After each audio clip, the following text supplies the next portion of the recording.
Okay, if everybody would like to find their spot, we'll call the meeting to order.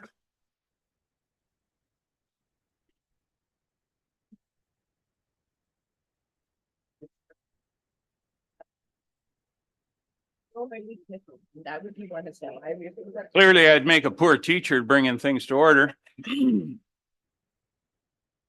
But I do have the microphone control here, so I've noted who didn't settle down.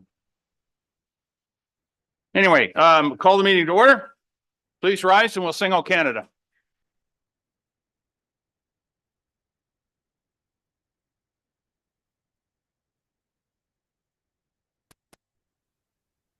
O Canada, our home and native land, true patriot love in all of us command. With glowing hearts we see thee rise, the true north strong and free. From far and wide, O Canada, we stand on guard for thee. God keep our land glorious and free. O Canada, we stand on guard for thee. O Canada, we stand on guard for thee. Thank you. Madam Clerk, would you take the roll call, please? Councillor Mackey. Councillor McKay is absent. Councillor Carlton.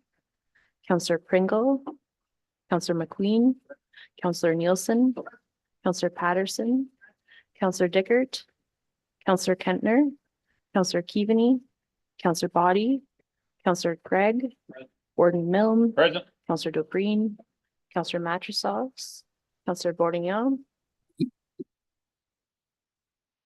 Counselor Bordignon is in attendance. Counselor Echols, Counselor Hutchinson. Present. We have all members in attendance with the exception of Counselor McKay.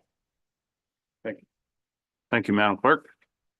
Before we begin, I want to acknowledge that we are gathering on the traditional territory of the Anishinaabe Nation, the people of the Three Fires, known as Ojibwe, Odawa, and Potawatomi nations. We further give thanks to the Chippewas of Saugeen and the Chippewas of Nawash, known collectively as the Saugeen Ojibwe Nation, as the traditional keepers of these lands and these waters. We are dedicated to honoring Indigenous history and culture and are committed to moving forward in the spirit of truth, reconciliation, and friendship with all First Nations, Métis, and Inuit people. Is there any declaration of interest related to any item on this morning's agenda? Seeing none, if one should arise, you can declare it at that time. First order of business is adoption of the minutes of the County Council and Committee of the Whole meeting dated February 8th. Wishful thinking. Someone care to move the adoption of those minutes? Councillor Dobreen and Councillor Gregg. Any discussion? All those in favor? That is carried. Thank you very much. This morning we have delegations. One delegation. We have Peter McGowan. I believe he's here somewhere. Yes, he is. Come on forward, sir. You're here to talk about the speed limit change potential at Rob Roy in the Township of Grey Highlands. Welcome, sir. The floor is yours. I presume somebody showed you how to run that microphone.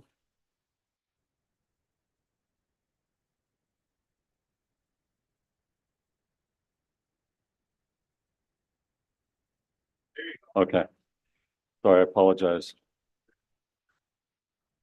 Thank you very much. Thank you, Grey County Warden Milne and members of Grey County Council. We appreciate the opportunity to speak to you this morning regarding a significant public safety issue stemming from significant speeding on Grey Road 31 in the vicinity of Rob Roy.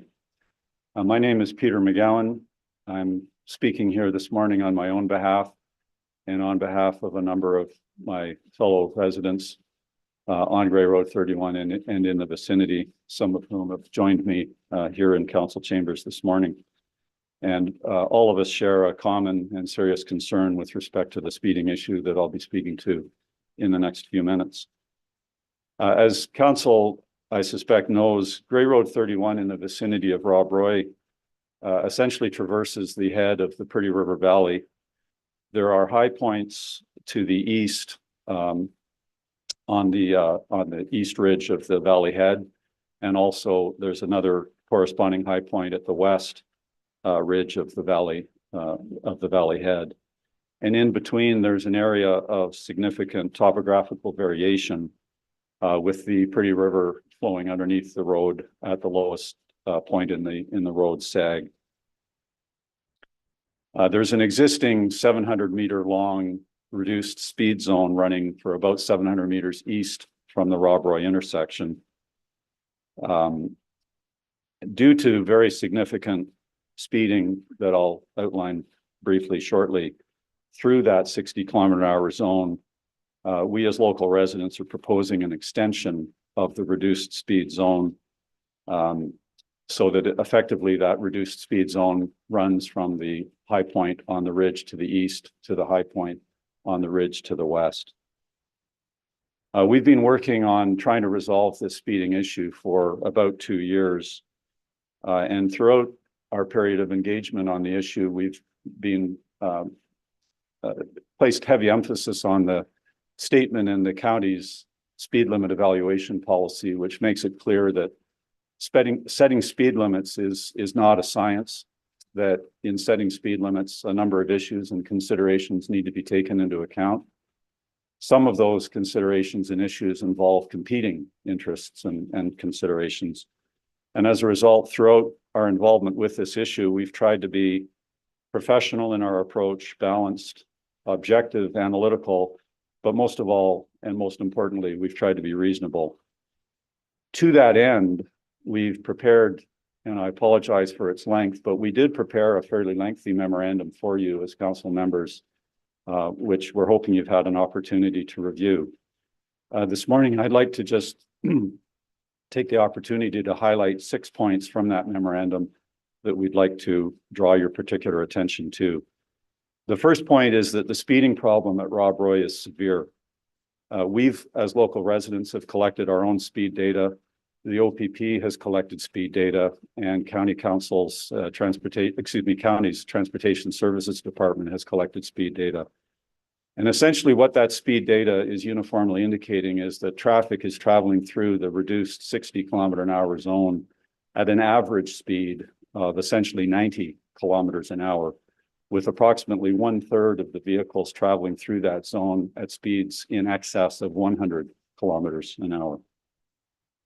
The second issue that we want to highlight is that the features and characteristics of Grey Road 31 in the vicinity of Rob Roy serve to heighten safety-related concerns resulting from that speeding rather than reducing the concerns.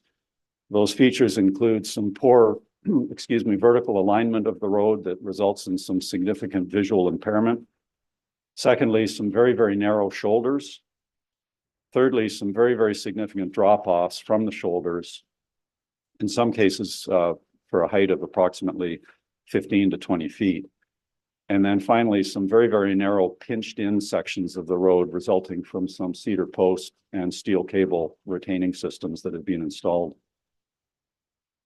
The third point that we wanted to highlight is that the current placement of the signs delineating the boundaries of the reduced speed zone serves to exacerbate the speeding problem. Drivers encounter those signs marking out the beginning and the end of the 60-kilometer-an-hour zone after long and extended downhill stretches during which a significant head of steam has been gathered, such that the placement of those signs is not conducive to speed limit compliance. The fourth point that we want to highlight is that placing the reduced speed zone signs at the tops of the western ridge and the eastern ridge to the valley head will serve to provide drivers with the opportunity to reduce their speeds before gathering significant speed on those downhill stretches that I've just referenced, the downhill stretches down the sides, the eastern side and the western side of the valley head. The fifth point that we want to highlight is that if the proposal that we've made is implemented, the effect that the implementation of that proposal will have on driving time through this stretch of road will be minimal. When you do the math, it turns out that reducing the speed, as we're suggesting, will only add slightly less than 18 seconds of travel time on the relevant stretch of road. The sixth and final point we wanted to make is that the extension of the reduced speed zone, as we're requesting, is a cost-effective, financially prudent, and expedient manner in which to address a significant public safety issue resulting or stemming from speeding on the road. It merely involves the movement of a few signs. Warden Milne and members of council, we recognize that a balanced approach needs to be taken in addressing this speed issue. In this case, the public interest in road safety does need to be balanced with the purpose and function of Grey Road 31 as a county road. Given the severity of the speeding problem that we as local residents are encountering, coupled with the minimal increase in driving time of, as I've said, less than 18 seconds that would result from implementing this proposal, we're confident that the proposal to extend the reduced speed zone does indeed properly balance the various public interests that are at play here. So we are asking that council include this speed limit reduction proposal in the pending amendments to the county's traffic and parking bylaw. I know council's busy with many things, so we wanted to be brief in our presentation this morning. Hopefully I've done that, but that concludes my remarks. We're certainly happy to take any questions from council that any member of council may have. But thank you again for the opportunity to speak to this issue this morning. Thank you, sir. Very well done, I must say. Thank you. Are there any questions? Okay, I think that Councillor Eccles. I would just, before you speak, I just want to make sure that I don't want to get into the debate yet about the merits of an amendment. As I understand it, that will happen when we consider the bylaw. There will be an opportunity then to present an amendment to the bylaw as it's presented on our agenda. But if there's questions for clarification on the presentation, now it's the time for that. So Councillor Eccles is still wanting to speak. That's what I was afraid of. So proceed.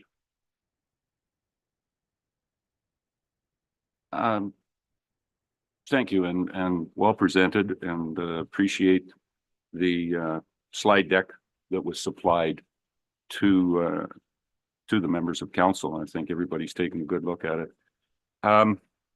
Coming from a municipality that has their own police services, one of the things that, as you said, it's not a science that certainly looks at it, but one of the factual things that in our municipality, when we're looking at it on the lower tier, is there any information or statistics on accidents? And we know that speeding certainly causes the increase of the severity of accidents and whatnot. But I'm looking maybe towards our transportation and or yourself, Mr. McGowan. Do you have any factual information on accidents within this area over the last 10-year period? Press the button here. Okay. Thank you for the question. We didn't include reference to any accidents on the road, primarily because we wanted to ensure that we were as professional and balanced in our presentation as we possibly could be. And we were concerned that there is an element of subjectivity associated with accidents and quote unquote near misses. So we didn't include any specific information in that regard. I can advise County Council that approximately 4 years ago, near the beginning of our endeavor to deal with this issue, there was an accident involving actually a county plow, which was a complete write-off. It had the back of its frame was broken. It encountered, as a result of high speed in poor traction conditions on the road. It was a wintertime accident. It encountered a car that was in the wrong lane. It was the car was, excuse me, I think it was a van, was traveling west. The plow needed to divert itself into the westbound lane and went into the ditch. The vehicle that was traveling west overturned because of the sharp drop off the shoulder that I mentioned. And that vehicle was a write-off. The occupants needed to be extracted by way of breaking the windshield. I myself have had 2 incidents on the road. In both cases, I was on a tractor pulling agricultural equipment. But I've had 2 incidents that it's difficult to really present to you in an objective fashion today because I survived in both cases. But certainly the fear of God was put into me as a result of both of them. My fellow residents and many people have their own stories of near misses on the road. The one accident that I've mentioned is the one accident on the stretch of road that I'm aware of.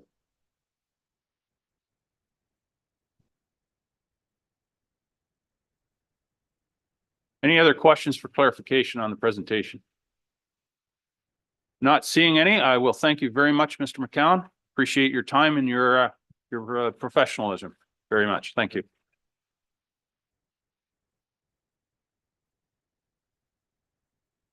Thank you again. Well done. Not everybody does as good with those microphones. Okay, we have no closed meeting matters. We have no reports. We have bylaws. So we have 3 bylaws to consider. I'm going to take them individually this morning just because of the anticipated discussion. So the first bylaw this morning is to amend the schedules G, N, O, and U of bylaw 4788-13, being a bylaw to regulate traffic and parking on highways within the Grey County road system. Would Councillor Nielsen, please.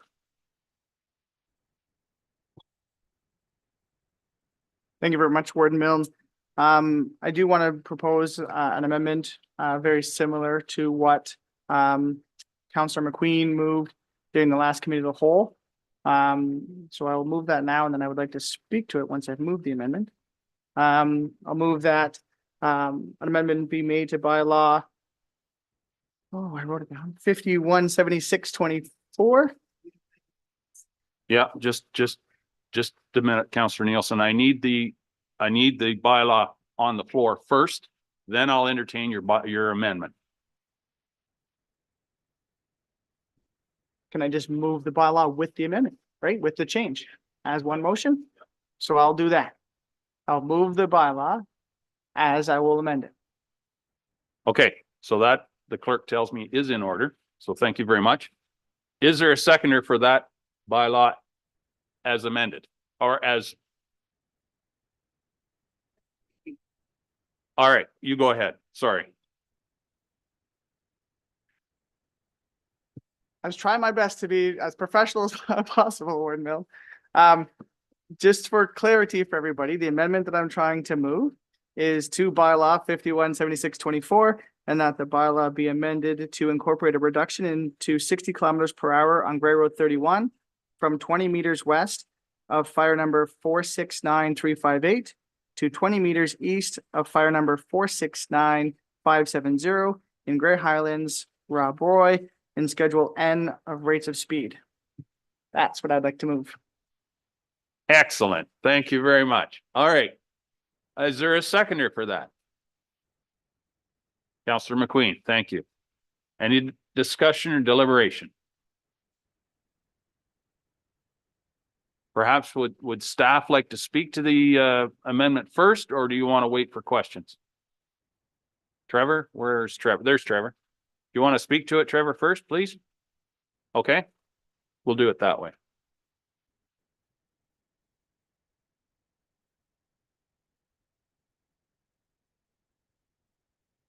Morning, County Council. So in terms of the amendment, I'm not sure if we can pull up the presentation. Yes, so again, this is obviously the section that we're talking about here in Rob Roy today. And really just want to bring light to some of the, I guess, concerns that we have more from an overall perspective of reductions of speed limit in places where they not necessarily meeting any sort of engineering standard, more other concerns and more of a safety perspective. So in Rob Roy here, if we go to the next slide, I can kind of show, this is what our vertical alignment is for the roadway within the valley. So as Peter had mentioned, there's 2 sags there. The predominant sag, number 1, is where the river crosses there. And the second sag is just beside what we call the church crest, and that's where the United Church is. In this particular situation, the yellow line there represents the existing 60. The magenta lines represent the proposed 60.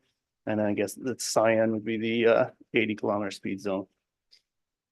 Now, in this case, the crest, from a design perspective, the crest meets a 70-kilometer design speed, and this is primarily why the road has been dropped to a 60 in this stretch. The 2 sags, there's 2 different ways of looking at it from a design perspective. There's a vertical design standard where it looks at a sag where it's based on headlights and seeing sight distance with headlights, and then the other is more of a comfort rating. And the comfort rating is more for drivers, just so you don't feel like you're really being jolted at the bottom of the sag. Both conditions are met for an 80 and a 90 km speed, design speed with the SAG for comfort. But when we look at the headlight one, SAG 2 meets a 60 design speed, and then SAG 1 is marginally underneath the 60 design speed. Now, one of the things with the headlight one, really what it's meant to be is if you're driving on the road, your headlights have a small angle upwards. So as you come into a SAG, it's meant to see an object on the road. And typically, the regulation says that you're supposed to see brake lights on the vehicle ahead. Now, usually in a nighttime environment, brake lights are pretty obvious on the vehicle head. So whether you have the headlights reaching the brake lights or not, you typically can see them. So the comfort one tends to be a driving factor for SAGs. So there is a little bit of a discrepancy that it doesn't meet the headlight one. Again, it's just marginally underneath the 60, and then as a comfort, which typically drives most of our SAGs, and that's predominantly because of the topography we have in the county. If we went and addressed every single SAG with the headlight regulation, we would be finding speed limit drops in places all over the county. So predominantly the comfort one drives it. In this case, as long as we're close on the headlight, we typically accept it. In this case, we're again marginally under the 60. So in terms of the magenta areas, there's nothing in these areas that really, from a design perspective, has any complications. Again, the sight distances on both sides exceed 300 meters. And for a heavy vehicle traveling at 100 kilometers per hour in wet conditions, their stopping sight distance is 225 meters. So again, we well exceed the ability for a vehicle to stop to a dead stop on the road with any sight distance. Again, weather conditions always impact this. Again, drivers are supposed to react to weather conditions. So if it is raining and it's snowing, you should be driving at a speed that you feel is reasonable to be safe. So again, if we regulate based on weather conditions, we're going to get into situations where, again, we have much lower speed limits all throughout the county again. So the other thing to keep in mind is the majority of drivers do drive in a safe and reasonable manner. A lot of times we get in situations where we have outliers that tend to drive at faster speeds. And whether that's respect for the road conditions, respect for other drivers, respect for the public. Sometimes it feels like that there's a lack of respect on those higher ends. Those drivers tend to, whether they're not aware of the conditions or not aware of the, local municipality that they're driving in, those tend to result in a lot of the, what we call the near misses in that. And that's because the disparity in those speeds is considerably large. So again, if we can go to the next slide there, Sarah. So this is a traffic count that was done west. It's actually 2 kilometers west of Rob Roy. This is within an 80-kilometer speed limit. And basically what you can see here is the number each, or the height of the graph is how many vehicles are traveling within that 5-kilometer speed range. So this is what we call a standard distribution. Effectively, the average speed is in around 80 to 85.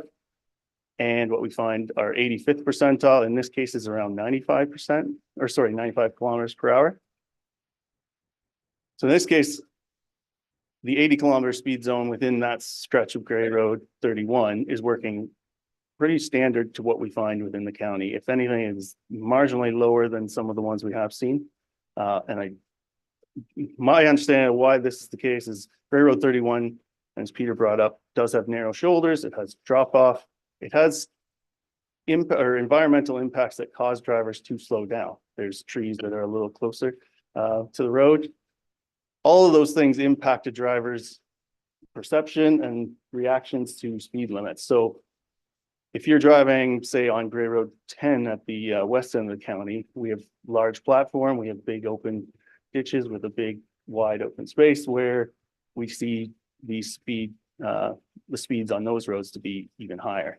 And that's because drivers don't have that sense of restriction and a few of the increased risk.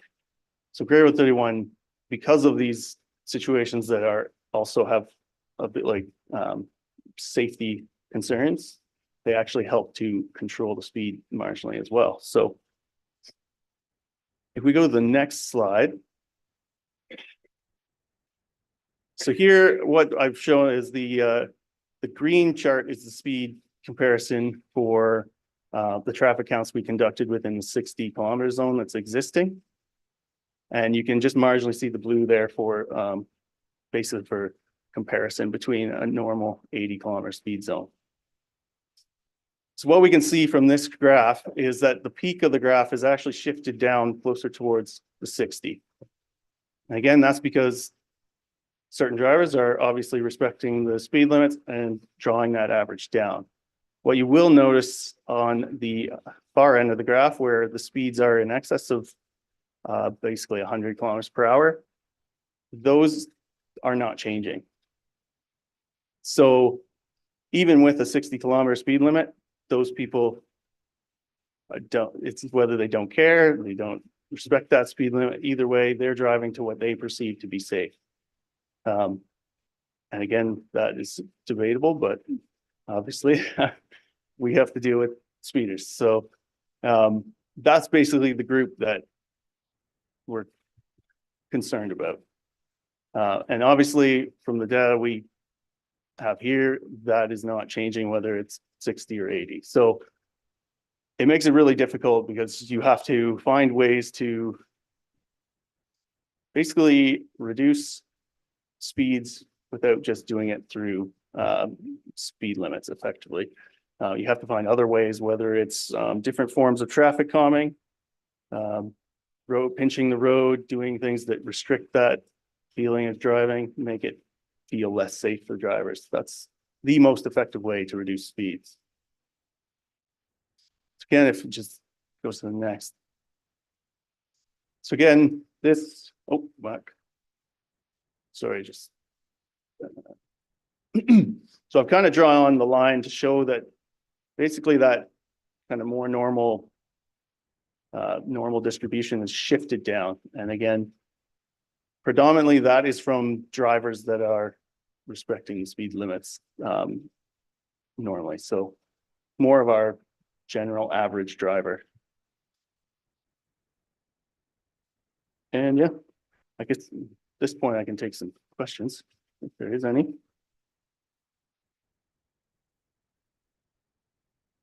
Are there any questions for Trevor's presentation? Councillor McQueen. Thank you, Mr. Warden and Trevor. When was that speed data collected?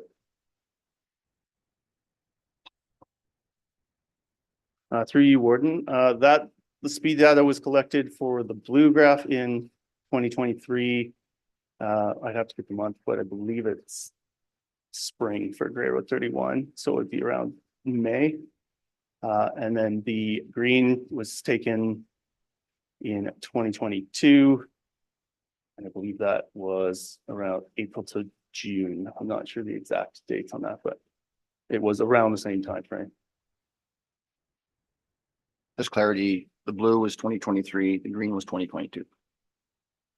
So this presentation, or there was a presentation by the previous, just the past speaker at the Greyhound and Speed Services meeting last April maybe. And there was a presence of OPP presence, and that greatly reduced the speed. People got the wind that there was patrolling on that, and I think there was one individual that lost his car for 30 days, unfortunately. But that's so enforcement is part of that, and certainly the OPP have been following. So that would be slowing down greatly that above 100 clicks through that space, because you're doing what 50 over 60, you lose your vehicle. So, or was it no 50 over 60, which would be 110. But anyway, an individual did lose their vehicle for 30 days, and that came through enforcement, which probably reflected the driving habits of individuals before that enforcement happened. Once that enforcement happened, the speed did drop because people knew there's being enforcement. So, yeah, I'll have other points to raise, but just going back to the previous slide or the one where it has the vertical curves.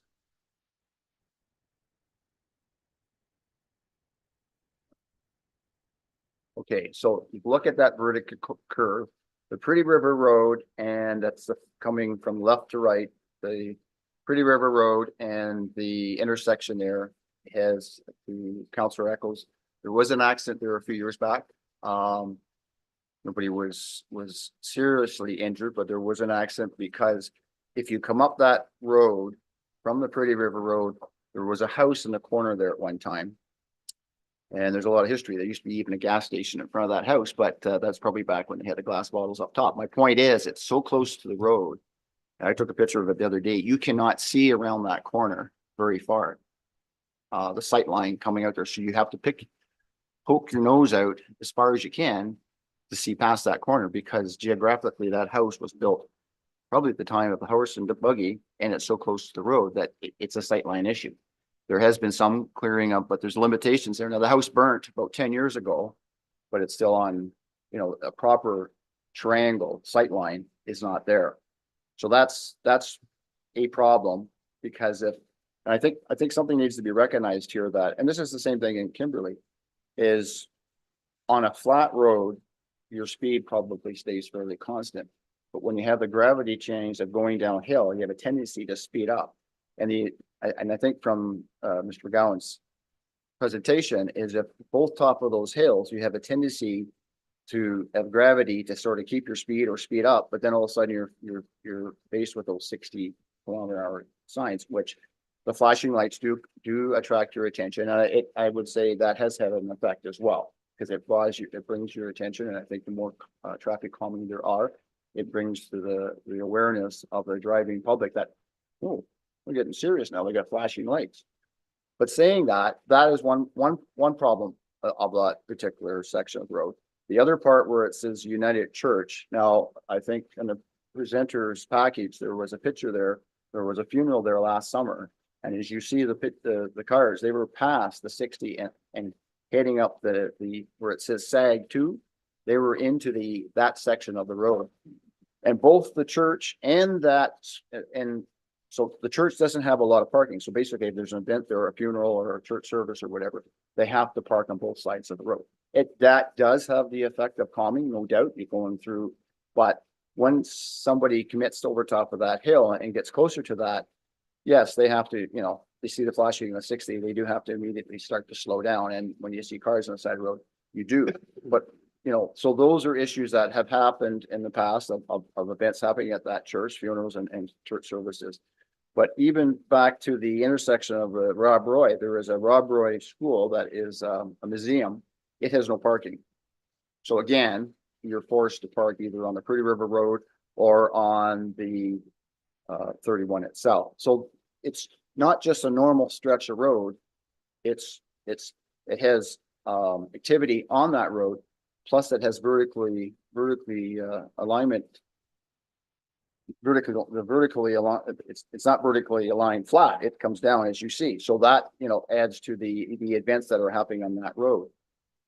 Third part, as I mentioned 2 weeks ago, is we have two large aggregate operators to the south of 31 on I guess south of 31 and towards Singhampton that do travel that road frequently.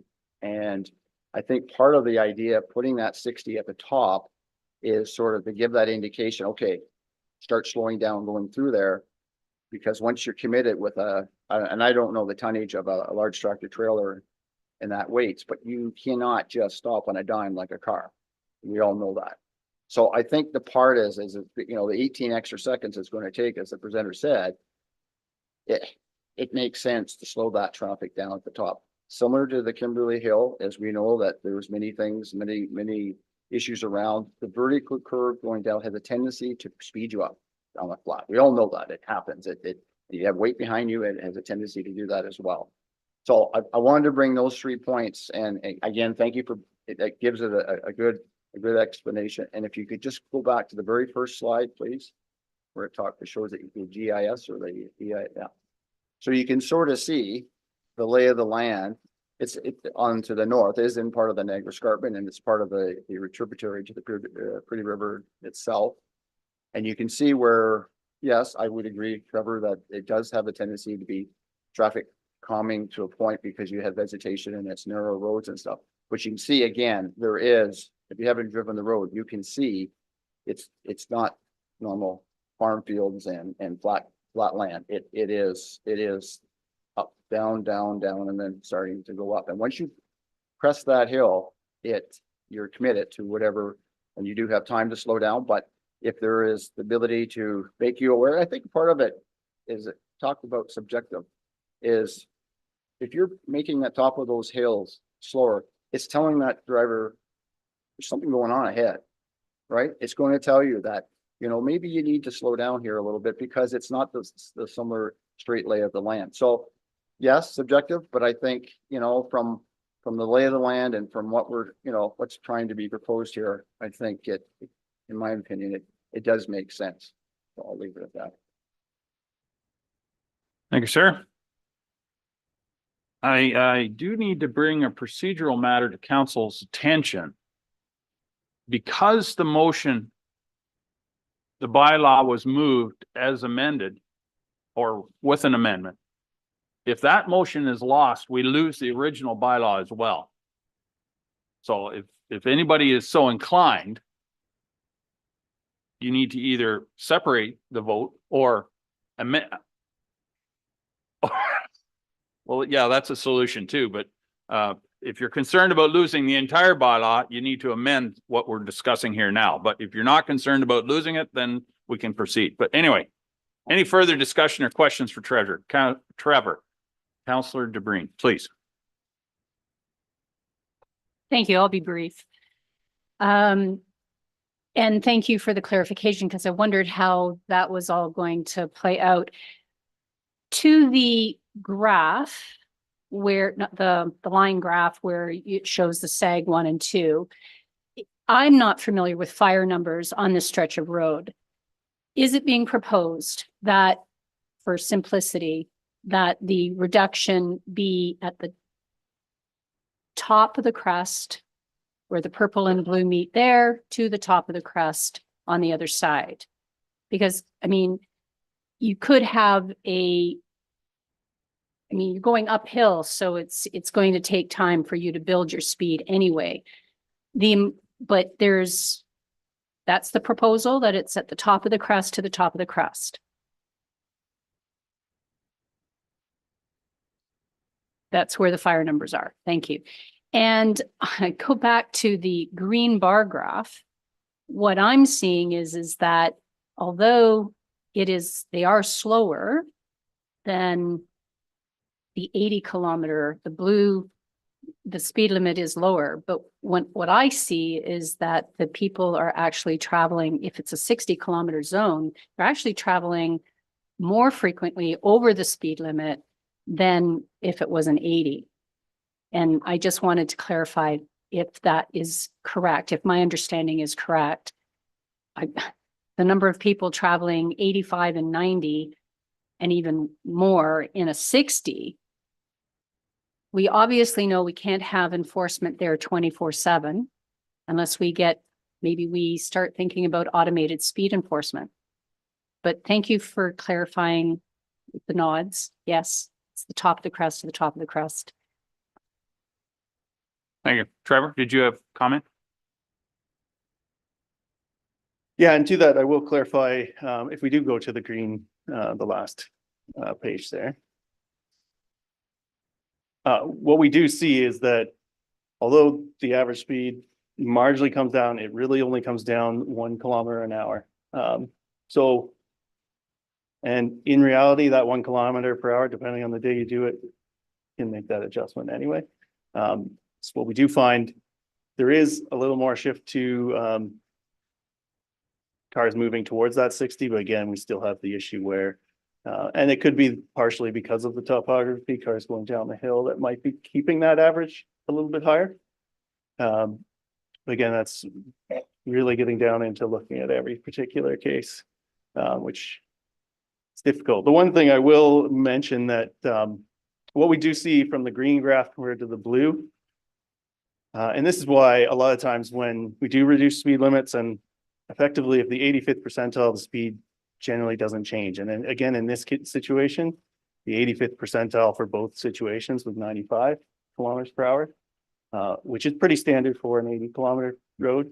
So again, drivers are still recognizing this as an 80-kilometer stretch, whether it's posted at 60 or not. Again, if we go to the green, one way to look at this, the blue kind of use it as an accordion, basically. So the green, with the green graph, we see that kind of bulk group has a bigger distribution area. And what that really means is that if a car is driving on the low end of that versus the high end of that, what you're going to have is that faster moving car is going to be coming up on a slower moving car. So your risk and the safety concerns with that are increased. Whereas with the kind of blue normal distribution, that's a little more tight. So if you kind of think of it as a brake pedal, if you have a bigger distribution, you have to push the brake pedal harder to close that accordion. Whereas if you have a blue tighter one, it's a lot less to make that adjustment. So there is that increased risk when you do try to drop a speed limit when it's not actually being recognized by drivers, which is a large reason why we typically go to an 85th percentile for speed. Whether it's warranted basically or not, because if drivers are recognizing that that's what they feel safe at, we're not going to draw them down unless we do some major capital work to traffic calm. Thank you. And to that point, if it was a lower speed and they're still doing 95, the pinch in the pocketbook is probably going to get the message across a lot quicker than any other type of enforcement or traffic calming measure. The word will get out. Thank you. Thank you. Councillor Apples. Thank you. Procedurally, in passing the committee of the whole and the council minutes prior to this bylaw coming forward, that is where, I guess this is towards Madam Clerk, that's where the actions were taken to be put into this bylaw from the February 8th meeting, committee of the whole, to have this prepared.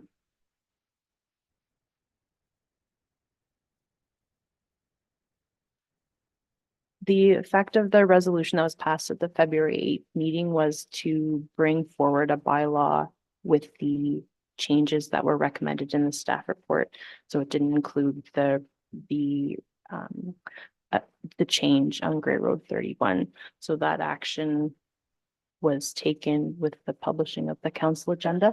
So in a sense, the effect was to bring forward the bylaw with the recommendations in the staff report at the time. So just clarification on that portion then.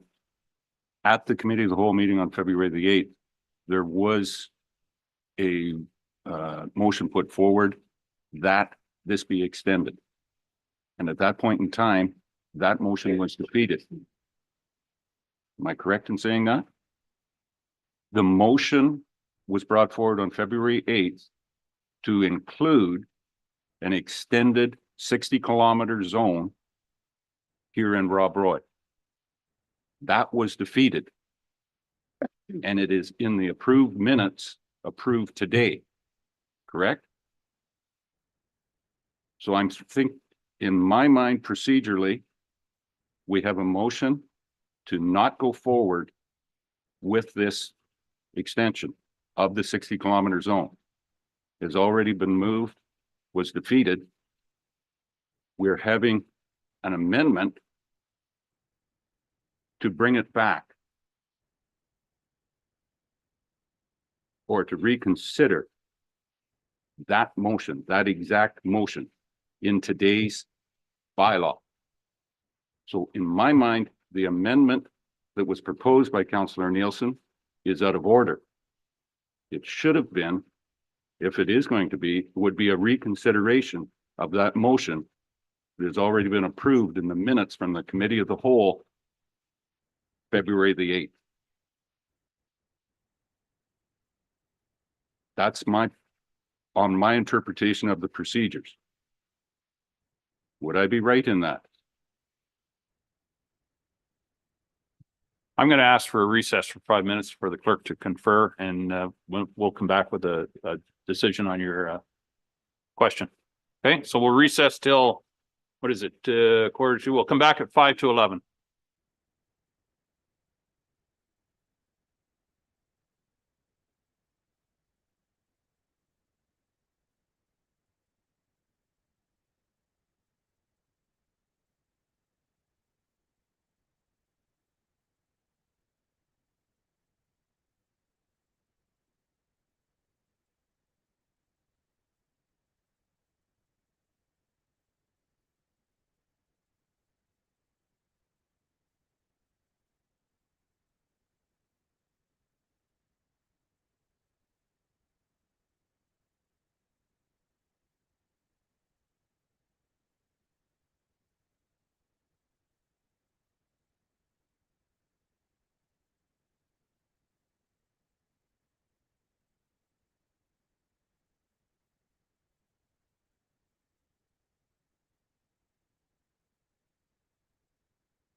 1 minute warning.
All right, thank you very much for everyone's indulgence. Madam Clerk, would you please explain again the interpretation, your interpretation of how this may unfold? Has unfolded. Thank you, Mr. Warden. So just to confirm, from staff's perspective, the resolution that was passed at the February meeting was direction to bring forward a bylaw that incorporated the recommendations in the staff report from Transportation Services. So that action has been taken, the bylaw has brought forward, but no decision was actually made on any speed limits. It was only a decision on whether to include or not include a speed limit reduction in Rob Roy. So other than that decision, no other decisions were made. It's the bylaw that changes the speed limit. So it's not reconsideration from staff's perspective in this situation, given that the bylaw is the tool that actually changes the speed limit, and it's open to be amended at this stage. After today, however, it is reconsideration. Okay. Councillor Eccles. Very well. I'll concede to the professionalism of our clerk and appreciate that interpretation, but I will request that the motion by Councillor Nielsen be split, that the amendment be voted on separately. Again. Okay, thank you. Is there a seconder for that? Councillor Gregg, thank you. Any discussion on the motion to separate the vote? All those in favor? That is carried. Okay, so we're going to deal with the amendment first. Councillor Nielsen, I'll ask you, sorry.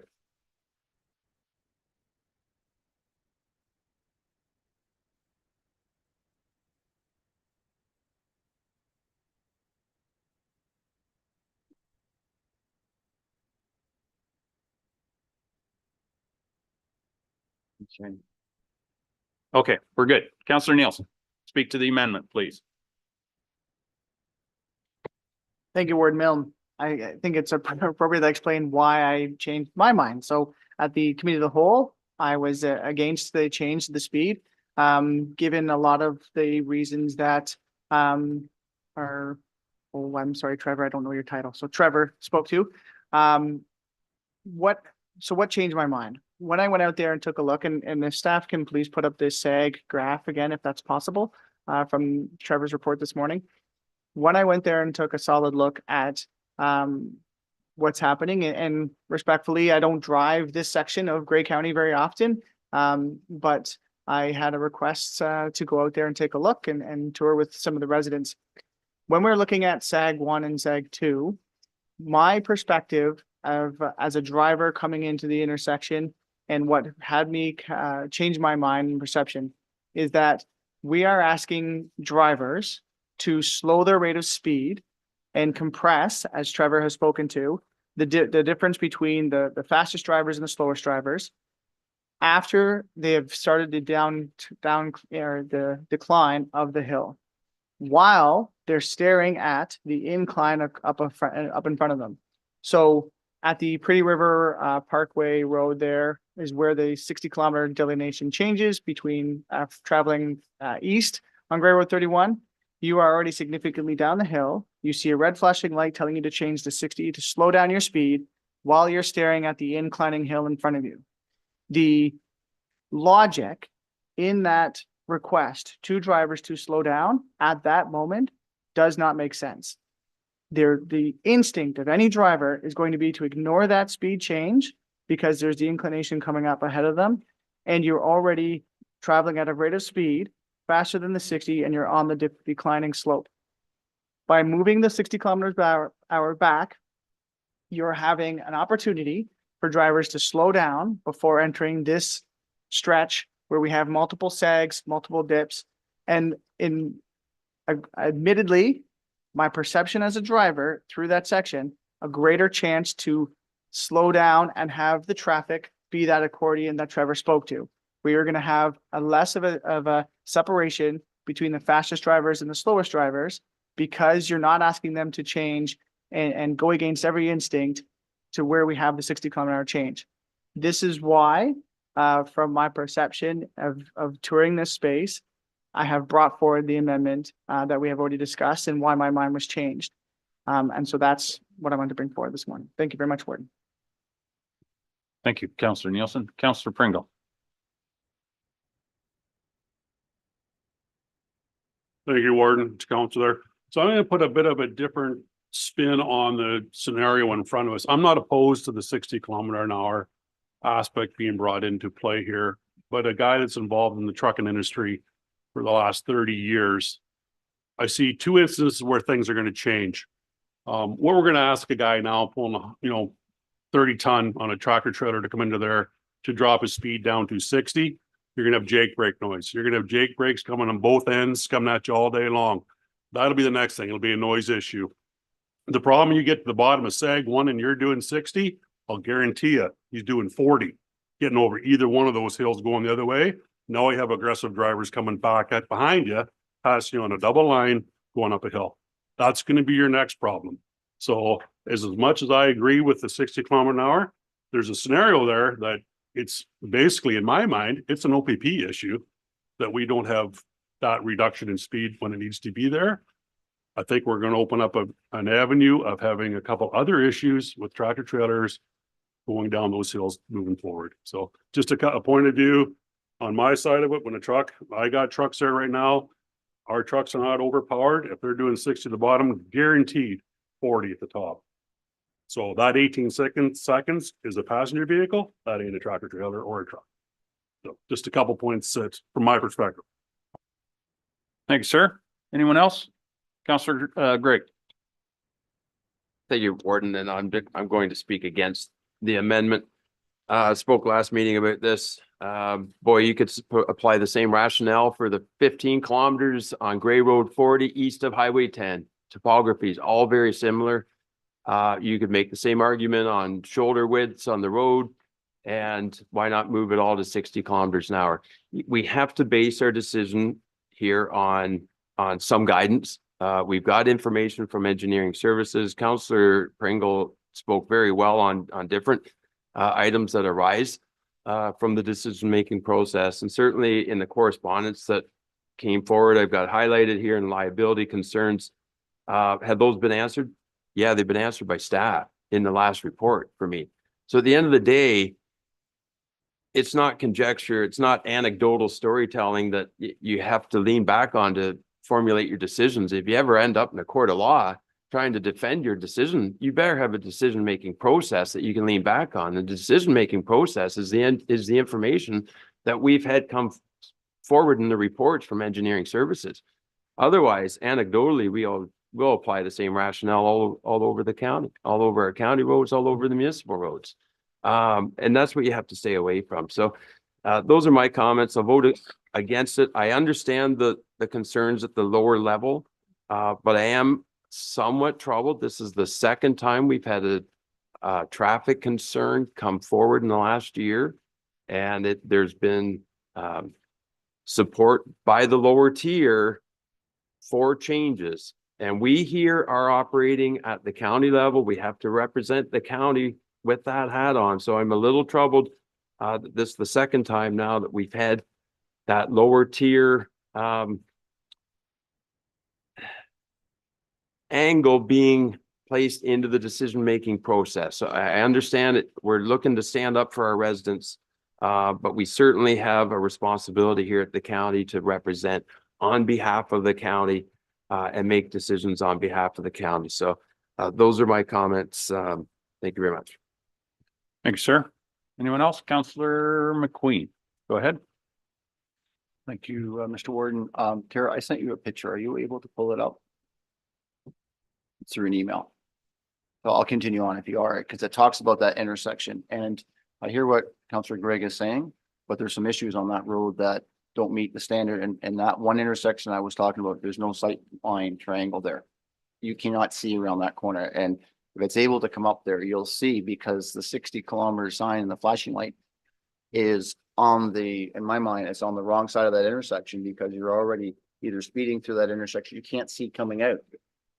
Now, from those two, from that particular, well, the one aggregate operator, which is south of Gray Road 31, this is not the Hall Road. The Hall Road's south. I mean, if you have the choice of going other routes, and Gray Road 4 is a major road that if you have an issue with this and becomes an issue, you can go other routes. You can go Gray Road 4 to Gray Road 2 if that becomes an issue with your hauling, and this is not the Hall Road for those aggregate. The Hall Road is south.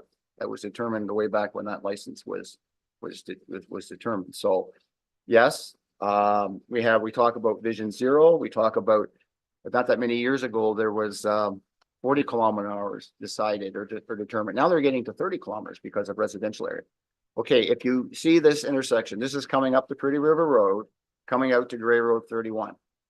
See the sight line there?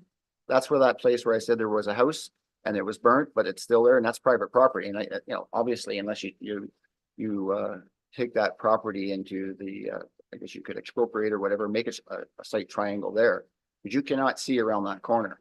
And see where the flashing light and the other sign, which says 80 going, which would be going, that's looking east, but coming west. It's the 80 kilometer hour sign just under the green sign. And across from that is the 60 kilometers going down the hill. You're past the intersection, but you can't see out the intersection. That does not make sense. You have people come over that hill committed, and then they're laying on the brakes, which, or whatever to meet that. I will certainly say the 60 flashing lights has made a big difference. It brought awareness, it's calming, but all it's being asked is put that on top of the two hills, bring it. I think we would all agree 60 is 80, 80 is 100 kilometer hour. People will drive that because they know you can drive 20 kilometers over the speed limit without getting dinged. That's just the rule of the thumb. OPP. Well, I'm not going to say anymore. We all know that. So still, we will know that people will still drive fast, but that's just one example of coming out of that intersection. And that was the one intersection. I know a few years ago, there was a bad accident because they couldn't see out that intersection, and you can see why. So it's not like we're dreaming this up. And you talk about Vision Zero and all this other stuff. I know, I totally understand the part with the truck side of it. I get it. You got weight pushes you down the hill, it pushes you up the hill. But there are options here that you can take other avenues. And also on that road, there's different traffic patterns. Friday afternoon is a different traffic pattern than it is during the week. Sunday afternoon is a different traffic pattern. And if all of a sudden there's a big job in Thornbury or whatever, then the trucks are hauling. It's part of business. It's part of what happens. But you can see it as an example. And I'm sure I'm not going to speak for Councillor Nielsen, but you take the drive, you'll see what it's all about. And that's one example of the sight lines you cannot see. So, Councillor Gray, I understand, but there's got to be other things that need to be addressed if you're going to keep that speed, because you cannot see around that corner. Thank you. Thank you, sir. Yeah, I think we pretty well beat this one to death. Councillor Nielsen, I'll give you the final word if you wish. You're good? Okay, I'm going to call the vote on the amendment. All those in favor? Opposed, if any? That motion fails. Okay, recorded vote has been called. Madam Clerk? Counselor Mackey, Yeah. Counselor Mackey is opposed. Counselor McKay is absent. Counselor Carlton. Counselor Carlton is opposed. Counselor Pringle. Counselor Pringle is opposed. Counselor McQueen. Counselor McQueen in favor. Counselor Nielsen. Counselor Nielsen is in favor. Counselor Patterson. Counselor Patterson in favor. Counselor Dickert. Counselor Dickert is opposed. Counselor Kentner. Counselor Kentner in favor. Counselor Keaveney. Counselor Keaveney is opposed. Counselor Body. Counselor Body opposed. Counselor Gregg. Counselor Gregg is opposed. Warden Milne. Opposed. Warden Milne opposed. Counselor Dobreen. Counselor Dobreen opposed. Counselor Matrosovs. Counselor Matrosovs is in favor. Counselor Bordignon. Opposed. Counselor Bordignon is opposed. Counselor Eccles. Counselor Eccles is opposed. Counselor Hutchinson. Counselor Hutchinson is opposed. That is lost 65 to 28. Counselor McQueen? I'd like to make an amendment that the proposal that showed 60 kilometers at the top of the two crests be reduced to 70. So I know there's areas where you have a reduction of speed coming up to a further reduction of speed. So I'm moving an amendment that the two locations be reduced to a 70 kilometer an hour sign. The 60 kilometer an hour signs would stay in place. And we've done this on the Kimberly Hill. We've done this other areas. It's about a bit of a slowing you down before you get to the lower speed. And I know that is in the manual. That is something that the county does do. It's an adjusting your speed before you get to you just understand 80 to 60. I understand that. So my proposal is that the same wording as the deputy mayor put through, but it would be 70 kilometer an hour sign or speed sign at those 2 points. So that's my amendment. So to be clear, so that we all understand, is your amendment actually asking the speed to be changed from 80 to 70 or just signs saying that? Okay, all right. Yep, okay. I just wanted to be clear what you were asking, and I think I am. Is there a seconder for that amendment? Councillor Nielsen.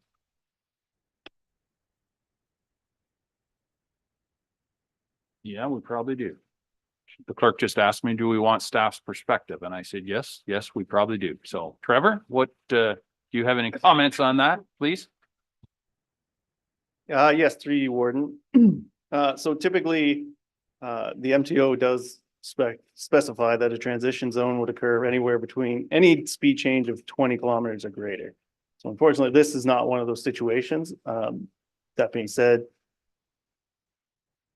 I could see the merit between like lowering to a 70 to try to create that transition down. So there is merit to it.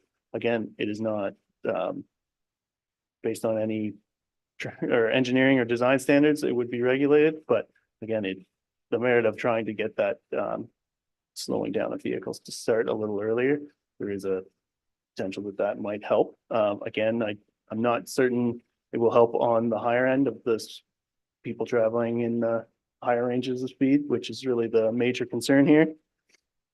But again, it may help.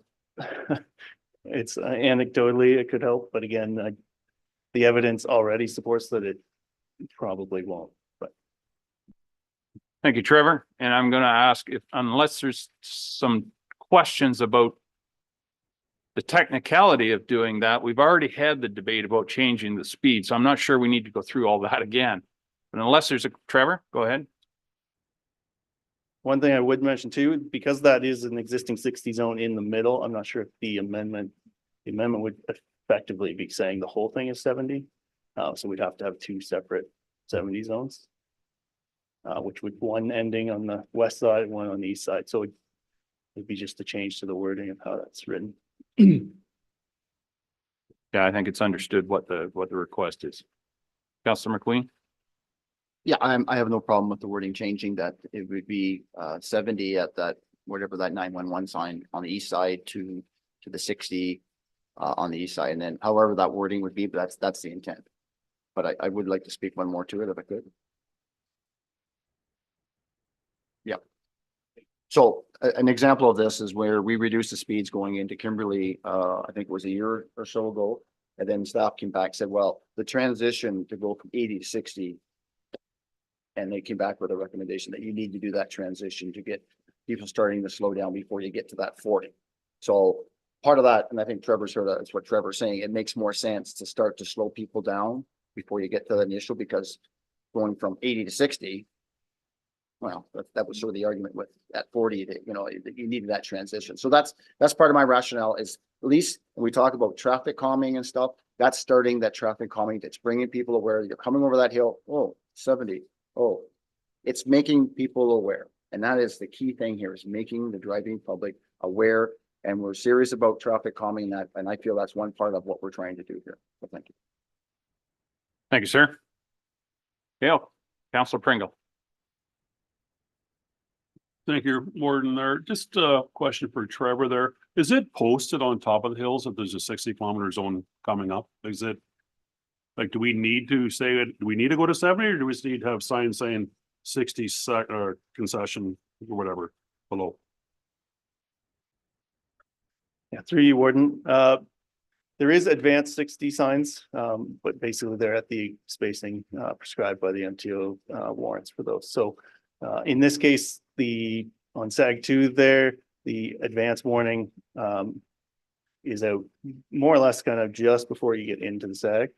And then the advance warning on the other side would be, can't remember the exact number off the top of my head for that distance, but it's around 100 to 200 meters away from the speed zone change. So having said that, is it a possibility to put signs on top of the hill saying that there's a 60 zone at the bottom? Is that out of the realm of what the MTO would want? Yeah, through you, Warden, again, I would say it would be out of that realm. Now, what we could potentially do is have like steep hill, like the truck signs with steep hill signs put on the top of that. Typically, those are for hills of 8% or greater. And in this case situation, we have a 7% on one side and 5.5 on the other. So it, again, doesn't really meet that warrant for those signs either, but it is, again, a way to kind of give some advance warning. And that is typical. If people see one of those signs, they may make that speed adjustment at the top of the hill. Okay, thank you, Trevor. I'm going to call the vote on the amendment as it's proposed. All those in favor? Opposed, if any? That fails. Okay, now we're back to the original bylaw as it was presented in the agenda. Any discussion on that? Call the question. Councillor Eccles. This is a traffic calming bylaw, and the biggest problem or the biggest issue that we have with any of the bylaws, no matter whether we're at our lower tier or here at the county or even the province, is the enforcement. If we want to have safety and have individuals adhering to speed and whatnot, it is behooved that we do the enforcement to make people be safe and probably have better education, driver education programs out there at this point in time as well too. And I think Trevor spoke to it. It's especially in Grey County, last week was one of those points. Drive to the road conditions. And that's not necessarily just under snow or freezing rain. It is under what the road is. And if it's hilly and curvy, you know, there's speed restrictions there. Drive to what it is, but enforcement is the only way that it's going to be adhered to. Thank you. I have full confidence that the new Community Safety Police Services Board, when it comes into existence on April 1st, will deal with these issues. Councillor Nielsen.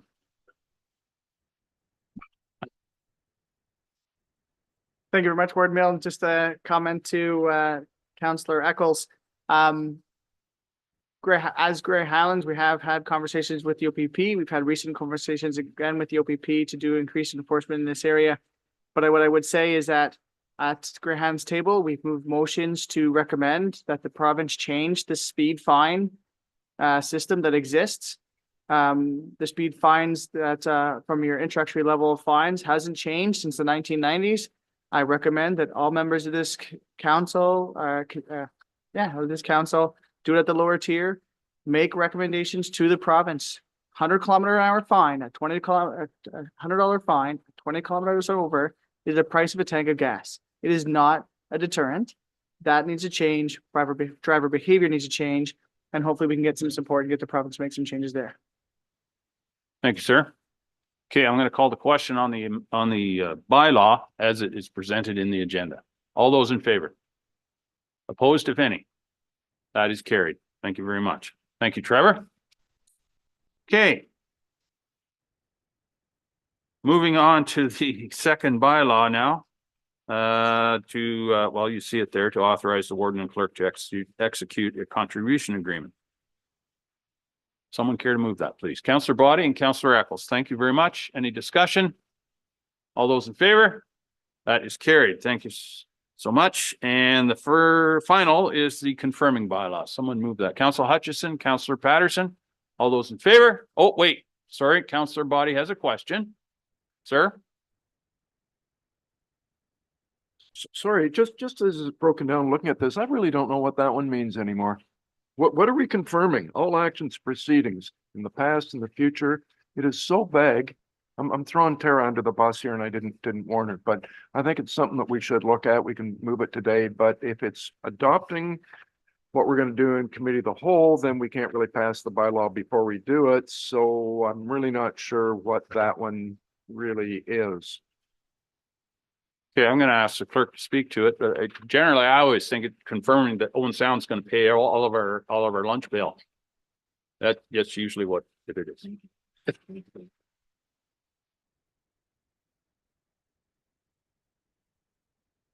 Oops, sorry. She's found it. This was a change this year because we used to do one confirmatory bylaw at the end of the year. And now we've changed it, and I think it's more similar to what you are all doing at your local meetings, which is to confirm the proceedings of the council at the end of that council meeting, but I'll let Tara. Yes, further to what CAO Wingrove has said, the dates on it reflect they're not confirming any proceedings and actions taken today. It's confirming the actions and proceedings from the February 8th meeting that weren't covered by a bylaw. So generally the decisions of council are made by bylaw, but as you know, that's cumbersome and we often do resolutions. So the purpose of this confirmatory bylaw is really to ratify all those resolutions that haven't had a bylaw in the form of a catch-all bylaw. And as Kim had noted, we usually do that once a year, but now we do it every meeting because otherwise it kind of defeats the purpose because there's a gap in between for a whole year, some of those resolutions not having a bylaw attached to them. Okay, thank you. Okay, I'll call the question. All those in favor, confirming bylaw, that is carried. Thank you very much. News and celebrations. Councillor Nielsen. And I won't say anything. Just a reminder for everybody that the coldest end of the year is happening this Saturday. There's events taking place across Grey County, including the village of Markdale. I would just make that known. Councillor Mattress House. Thank you. Through you, the warden, I just wanted to share that we have International Women's Day in the town of Blue Mountains. We have a tradition to work. The town works with the Blue Mountains Chamber of Commerce in order to bring a variety of topics. This year, we are doing Monday, March 4th from 5 to 7:30 p.m. Tickets can be purchased at bluemountainschamber.ca. Half of the proceeds are going to be supporting My Friend's House Women's Shelter. And the theme of the event is Inspire Inclusion. And not only will there be a panel discussion, but there'll be breakout sessions. There's also a night market of local vendors and appetizers and a cash bar as well. So we hope that if that doesn't conflict with another event that's happening in your own municipality, you might consider joining us. Thank you. Thank you, Andrea. Counselor Keaveney. Thank you, Mr. Warden, and I just wanted to acknowledge that Meaford is also supporting the coldest night of the year, and that will be a function of Rotary to support Rotary House. So we would appreciate anyone who is able to participate in that for either a 2-kilometer or 5-kilometer walk. Also, I just wanted to acknowledge and thank Savannah and her team for the new display at Grey Roots, which is in honor of our Meaford Sesquicentennial. There are information boards there, some souvenirs, memorabilia, maps, and other information to raise awareness for our 150th upcoming this year. So thank you, Savannah. Thank you, Shirley. Anyone else? Counselor Body. Thank you, Warden Milne. Right now, the International Auto Show is on in Toronto. Cobble Beach Concord Elegance sets up a site there. I'll be going down for 2 days. Actually, my son's coming again this year. Where we promote the entire region to try and attract people, not just to the car show, to golf, but to come to the entire region. So it's, I don't know how many millions of people go through that display and get to see something of a big map of Grey County and where we are. Following that, to come back Monday, we've got a council meeting, and then Tuesday I'm off to the CNA, Canadian Nuclear Association's annual conference in Ottawa, promoting and discussing isotopes and everything that's going on in the area. So that's a couple things that are coming up. Thanks. Thank you, Ian. Now, I'm really excited to ask Savannah to describe our good news from the EDCO conference. So come on up, Savannah. Thank you very much, Warden. It was a very exciting week 2 weeks ago, right after council. We headed to Toronto to the EDCO President's Dinner, where we received an award of excellence for our master plan. So economic development, tourism, and culture has been recognized as best in province for the master plan work. And we were very fortunate to share that with many of the staff from your municipalities, because we really do owe this award to all of your staff and all of our teams and all of the communities and everyone who came together to develop something that really is putting us on a path forward that we can all see ourselves in, we can all get excited about, and we're all raring to go and implement something wonderful. So it was really, really amazing to be recognized on that stage. And an interesting tidbit, because our population is over 100,000, we compete in the urban category. So we are there alongside the Torontos, the Mississaugas of the world, and that is who we compete against. So it was very, I think, honoring and inspiring to be named that for the planning and strategies category. So we wanted to bring that good news back to you and congratulate you all because this is something that we all share together. And then I have a second one, but if you wanted to add anything, Councillor Milne, no? Okay, perfect. So then last week, we hosted one of the key elements of the master plan, which was bringing back the regional job fair. So I do have Jacinda Rudolph with me because she really was the lead in charge of this event. And I wanted her to share some of the good news because it was a massive event and something that we're very, very proud of. So Jacinda. Good morning, County Council. And it really was a team effort. And with our partners and our member municipalities, it couldn't have happened without everyone's support. So we did decide to do one large regional job fair rather than last year where we did 4 smaller ones. And that was really around pooling our resources, collaborating together, and also increasing our marketing to outside of our region. We also were able to partner with GTR, and who's in the room here, and to be able to reduce any barriers in job seekers that live outside of Owen Sound to be able to attend the job fair. It was one of our most successful job fairs since the pandemic. We had about just at least 750 job seekers attend the job fair, and we hosted over 100 employers from across all different sectors that day. Some of the feedback we heard from our employers was really great news. Like it went really well. It was a great feeling, actually. And the employers said that there was a great range of skills and candidates that came to their table. And they also were able to promote their business to job seekers that may not have known what their business is or whether it even existed. I mean, it was on the arena floor, as you can see. So it was quite cold, but I have to say there were some really, really warm connections that were made. And more specifically, there were at least 500 potential matches that we were able to monitor. So I did put a little heart on your desk. Anyway, part of the heart was really, yes, I am interested, yes. And really what we did is we gave each employer 20 of those hearts. And those hearts were to be given to job seekers that they thought would be a potential match. So whether they were going to follow up or interview or, really just have more conversations with them. And then those job seekers put it into, there was a ballot for a draw for a grand prize to win something. And so whenever we did the draws, actually it was a Hanover resident that went to one of their Electrical Contacts Limited. They went to one of their local businesses, and it was the only heart they received from one of the employers, and that was the one that won the grand draw. And so we collected all those ballots, and there were at least 506 that were monitored. So we understand kind of the value of a job fair because we've been doing it for quite a few years, and it's really hard to follow up. So that was a big kind of, I guess also a feel good, but also understanding the connections that are made.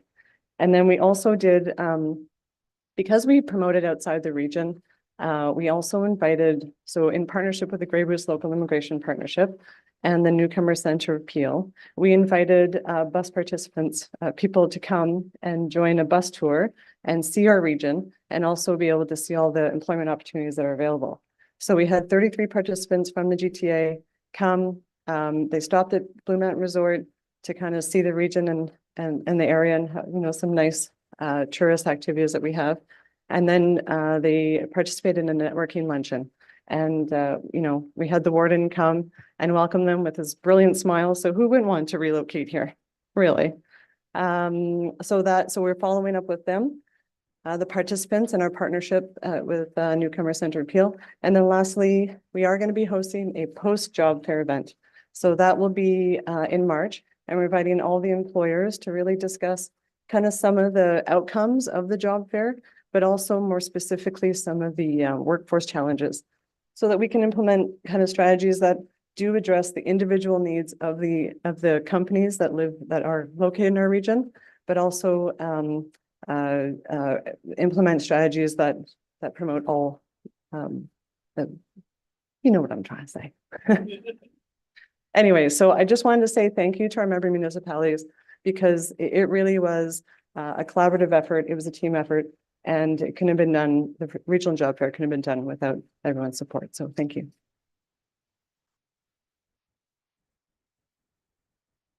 Thank you, Jacinda. And I heard that Jacinda was a little stressed that day, but I tell you, she didn't look at one iota. She was very determined and very focused, but she was having a great time. And in regards to Savannah's description of the EDCO event, if anyone gets a chance to sit in a large room with a lot of economic development people that have had a beverage or two, it is very exciting. The energy is really strong in a room like that. Okay, thank you, ladies. Thank you very much. Anyone else have anything for celebrations? Good news. Okay, not seeing any. I have one final motion to adjourn this portion of our meeting today. Councillor Matrosov, Councillor Keaveney, all those in favor? That is carried. Just give Rob a minute to flip everything over to our council meeting, or committee meeting rather.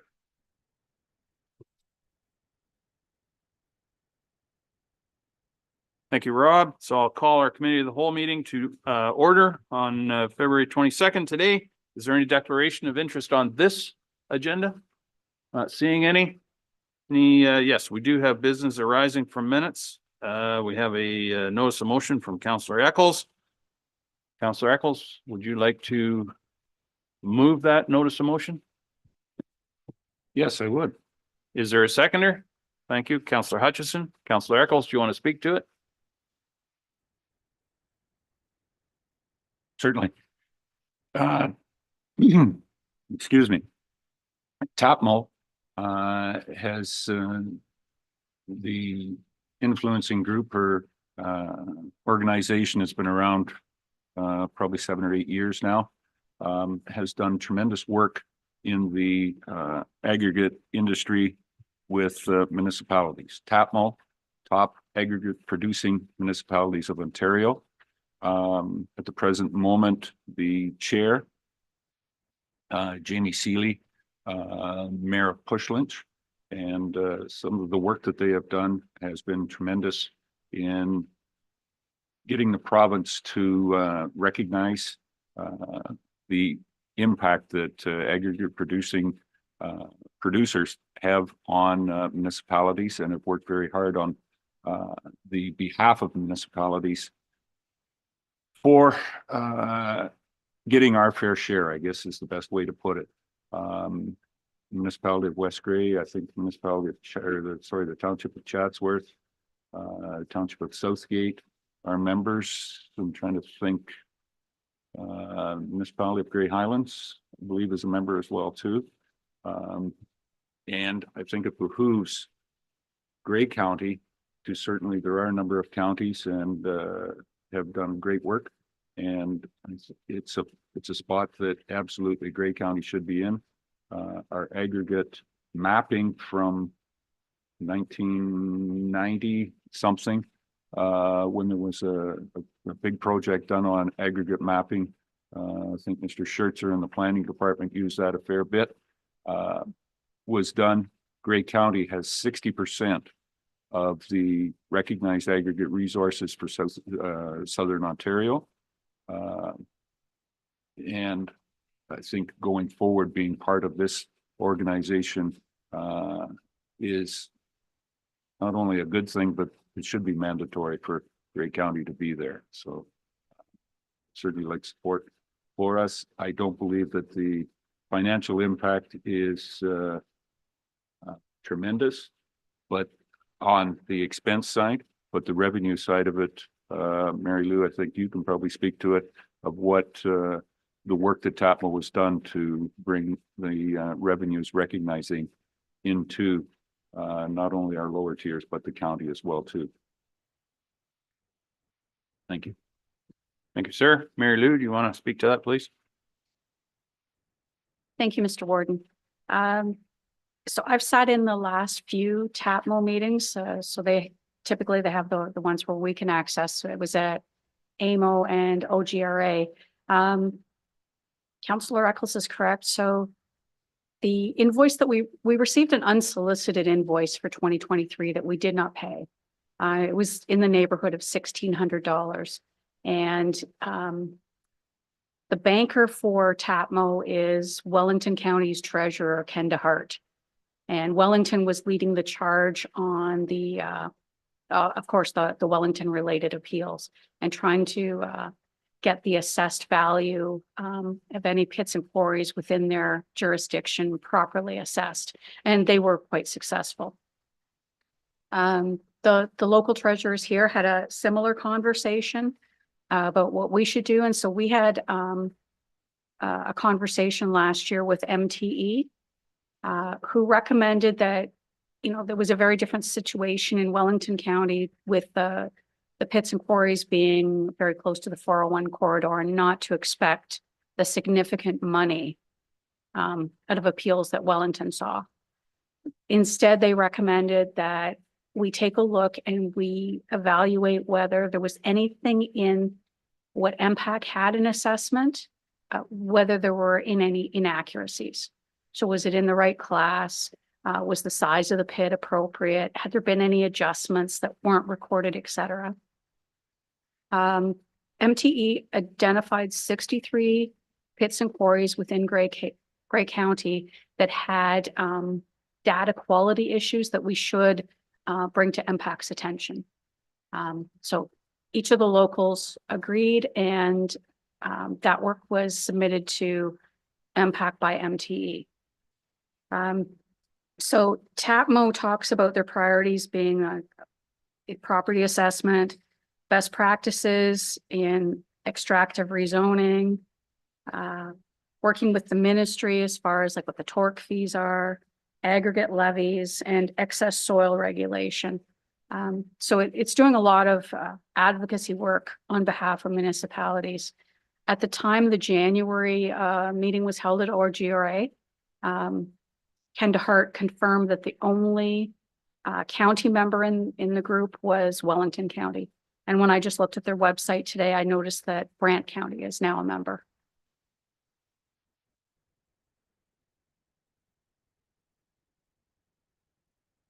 Just to add to Mary Lou's comments, the work that I understand TAPMO is also following on, it hasn't been mentioned yet, is work with the ministry on behalf of all of us to ensure that there are adequate inspection resources available to provide oversight and adherence to regulation. And also with regard to ensuring that producers do undertake the appropriate rehabilitation of pits and quarries once their licenses have reached the end of their life. There are not a lot of resources, not a lot of inspection resources right now. And I mean, that starts to then impact on the ability to ensure that all of the producers are upholding the terms of their licenses and you know, what we need and want them to do in our community. So TAPMO's asked for our support to allow them to have a stronger voice and to do more of the work on everyone's behalf. Thank you, Kim. Any questions? Discussion? Councillor DeBreen. Thank you. Through you. So TAPMO is asking county to become a member. What is the membership? Is it 1,600? And does that membership, is there a membership that encompasses the lower tiers? Or does everyone have to have their own individual membership in order to sit at the table? Who'd like to have a go at the Councillor Eccles? Go ahead. Yes, it would be the lower tiers. There isn't, as in FCM, the county has the membership and that incorporates all. But no, the TAPMO would be on an individual basis for everybody to join. Follow up. Thank you. And so through you to staff, this is something that staff are supportive of being rejoining. I'm just curious as to why did we exit membership in the first place, if anyone knows? I don't think Grey County has been a member in the past. Never been yeah. So Mary Lou's confirming that. We've never been a member in the past. Okay. Good. Any other questions? I'll call the question. All those in favor? That is carried. Thank you very much. Delegations, we have Jason Moretto here from the Envest Corporation. Thank you, sir, for your patience. Jason is here from a company called Envest. He's going to give us a presentation on bioenergy. So Jason, welcome.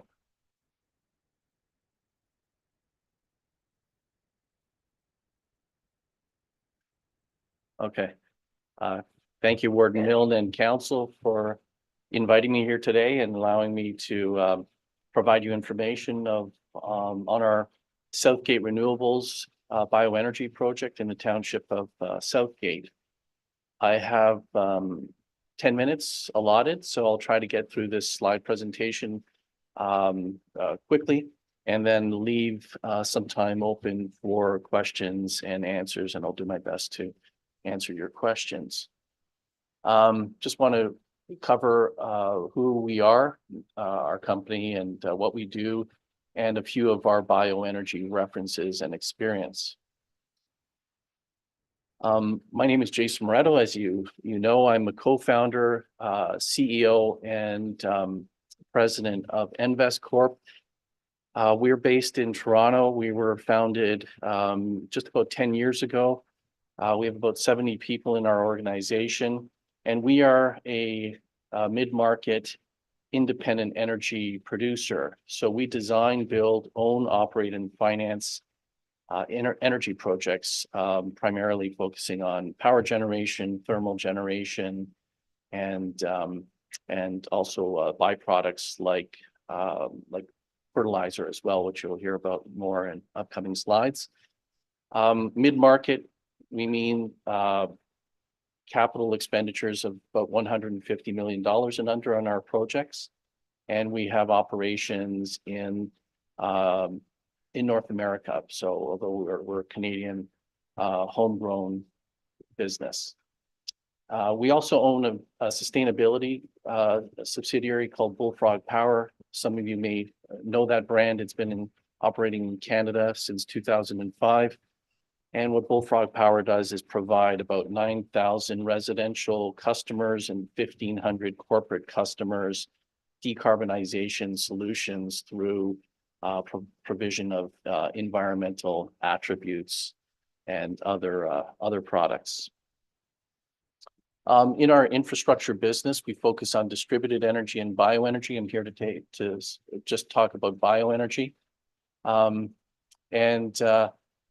In our last decade of operations, we have displaced 3 million metric tons of CO2 emissions, diverted about 500,000 metric tons of organic waste from landfills, and produced over 500,000 metric tons of organic fertilizer. And we keep producing more and more of these environmental benefits.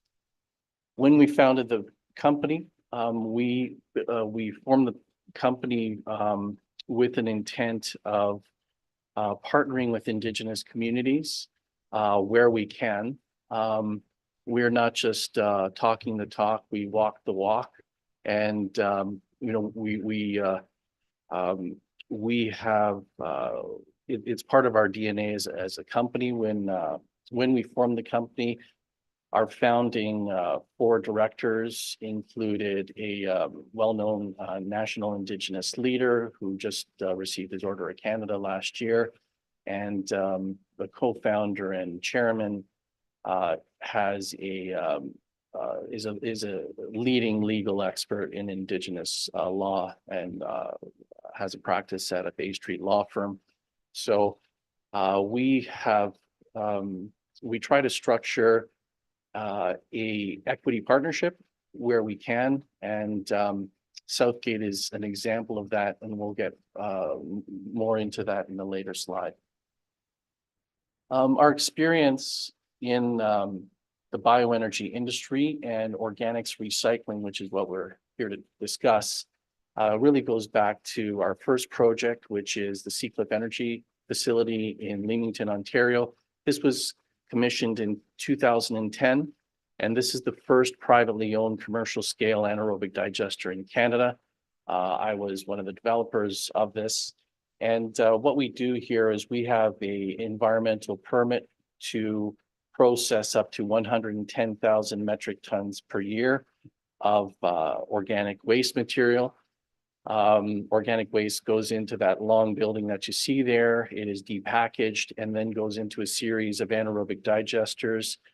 In this case, in the thermophilic range at about 60 degrees Celsius for a couple of days, and then those large 3 vessels that you see there towards the right in the mesophilic range, about 30 degrees for a month, to create biogas. That biogas is rich in methane, 60% methane, about 30% CO2. And in this case, we run that biogas, that methane, through a cogeneration facility, which you see there on the left. And that electricity, that renewable electricity, is sold to the province of Ontario under a 20-year feed-in tariff contract. And the thermal energy is provided to the 7-acre greenhouse that you see there in the back that produces organic tomatoes. We are a leader, we're a pioneer in this space. Again, there's no other group in the country that has over a decade of experience operating a private enterprise that operates in the marketplace for green bin processing, organics recycling. And in our history, you could see the municipalities that we've processed for: Region of Peel, York Region, Halton Region, County of Simcoe. Recent contracts that we have are with the City of Toronto. Essex Windsor Solid Waste Authority is starting their green bin program in 2025. So we've won that for 8 years. And most recently in August of last year, Durham Region, we're processing up to 50,000 metric tons per year over a 10-year contract. We've been recognized for our innovation in this space federally, provincially, and municipally. And, you know, one of the big drivers here on the adoption of source separated organics or green bin programs is the Waste Free Ontario Act of 2016. I'm sure most of you are familiar with this. The first green bin program that we processed for was Peel Region back in 2016, but more and more municipalities are adopting residential organics collection because of provincial mandates to divert organics from landfills. And I'm sure you know that organics going into landfills is a bad thing, because when you bury organics, when they decompose in the absence of oxygen, it produces methane, and methane is 28 times more potent a greenhouse gas than CO2, which is why it's landfills try to collect methane and flare it before it enters the atmosphere. Composting is a technology that's probably about a half century old, but you'll see that more projects are moving towards anaerobic digestion, and the procurements for municipalities now typically mandate anaerobic digestion, as composters are no longer built in. It's older technology, fraught with odor issues, and they are net positive GHGs or greenhouse gases, and anaerobic digesters are net negative facilities. So we create because of the capturing of the methane, we're able to use that to produce renewable energy, which offsets the consumption of fossil fuel energy. So there are byproducts that help to reduce the impact on the environment with an anaerobic digester versus an aerobic digestion system, which is composting. Just another reference here, our experience in the anaerobic digestion industry and bioenergy has led us to owning a biodiesel facility in Miami, Florida. So we have a biodiesel plant that is recycling used cooking oil in that southern Florida area and producing up to 10 million gallons per year of biodiesel. That biodiesel is used by trains, ships, trucks, and is typically blended in a 10% biodiesel, 90% diesel blend, but some cruise ships are now operating with a 30% blend, and we just had a meeting with Carnival Cruises, who is looking to purchase our biodiesel in greater quantities, has a ship that's running on 100% biodiesel. So it is a way for these companies and municipalities and governments to offset or decarbonize their operations. And I want to speak to you here today about our Southgate Renewables project in the township of Southgate. So this is, this would be the 7th commercial scale anaerobic digester in Ontario. There are 4 privately owned facilities, and there are the 2 that are owned by the City of Toronto. You probably noticed that we also process for the City of Toronto, which is kind of a hint to how well those City of Toronto facilities are operating. This project is a lot of the lessons learned over the last decade of operations in Leamington. We are building into this project. This project is fully permitted, and it's very interesting for Ontario and the industry, because it is in a very good proximity to the epicenter of the population of Canada, and Ontario being around the GTA, or being within that 100-kilometer hauling distance from the GTA. That means a lot, because a lot of the costs of processing and dealing with organic residential waste is the hauling component. So taking into consideration that green bin is about 70% water. We are transporting water here, so we try to minimize that distance, and the Eco Parkway location in Dundalk in Township of Southgate is a perfect area for servicing Southern Ontario. And some of the largest SSO programs, including Toronto, Halton, Peel Region, Durham Region, and York Region.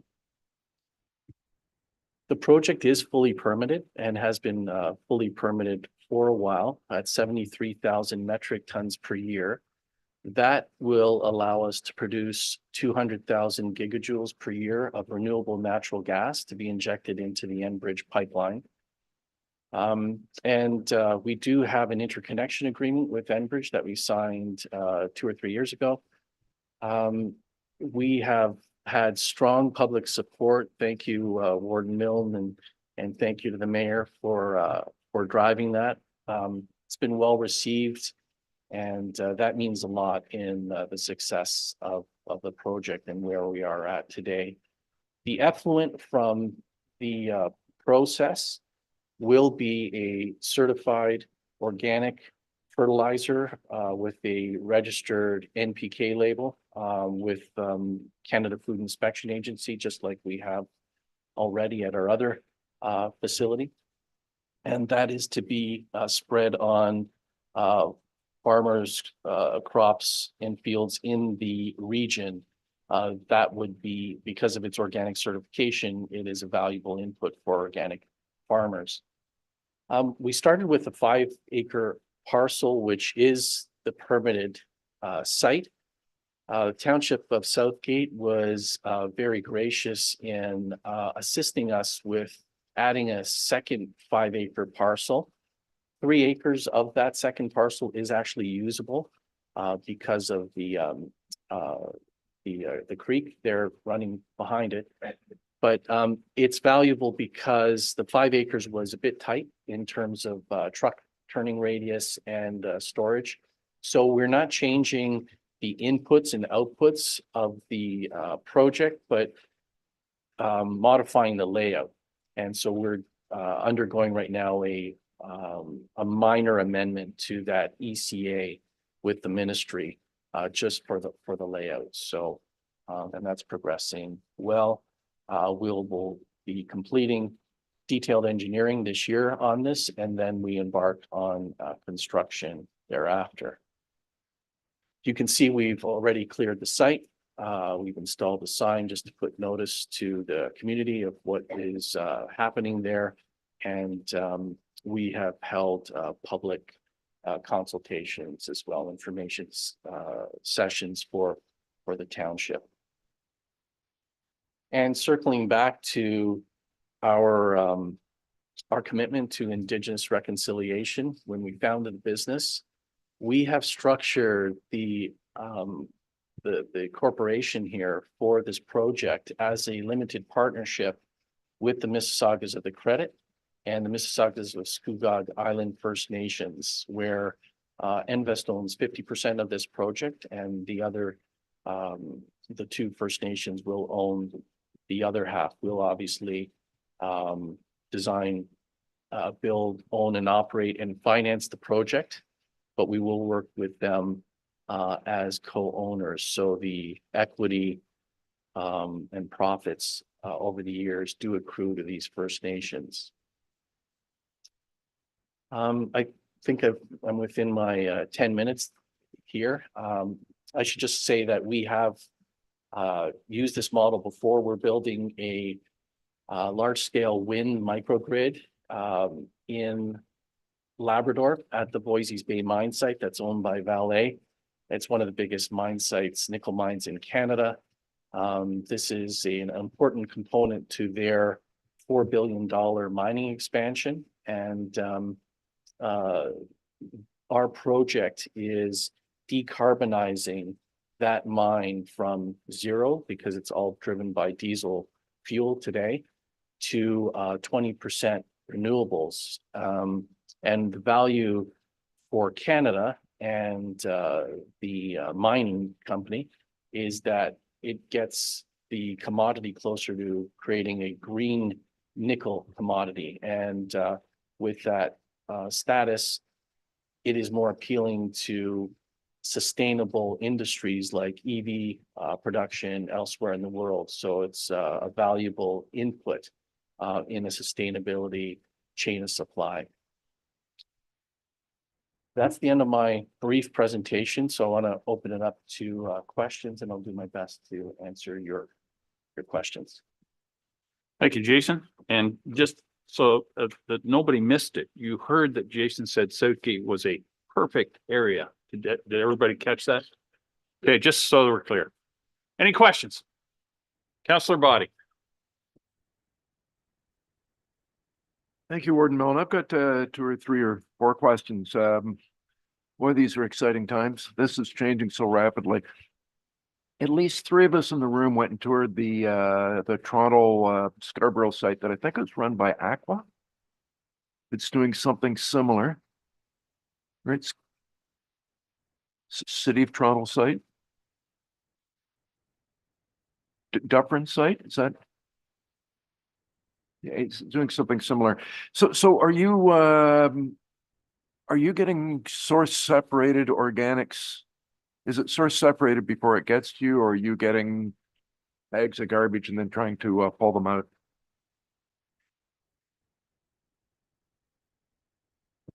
Yep. Okay. Yeah, the term source separated organics means that it is the organic material is separated at the source, which is the residence, right? And then we put it in the green bins, and those green bins come to us in already packaged. So there you see the photo of our current facility. On the left, that long building, inside there is depackaging systems. So it'll rip apart the bags, separate the cans, glass, and all the stuff that goes into those green bins, so that we separate out a inorganic fraction from the organic fraction. The organic fraction continues to go into the process to create that biogas and that fertilizer.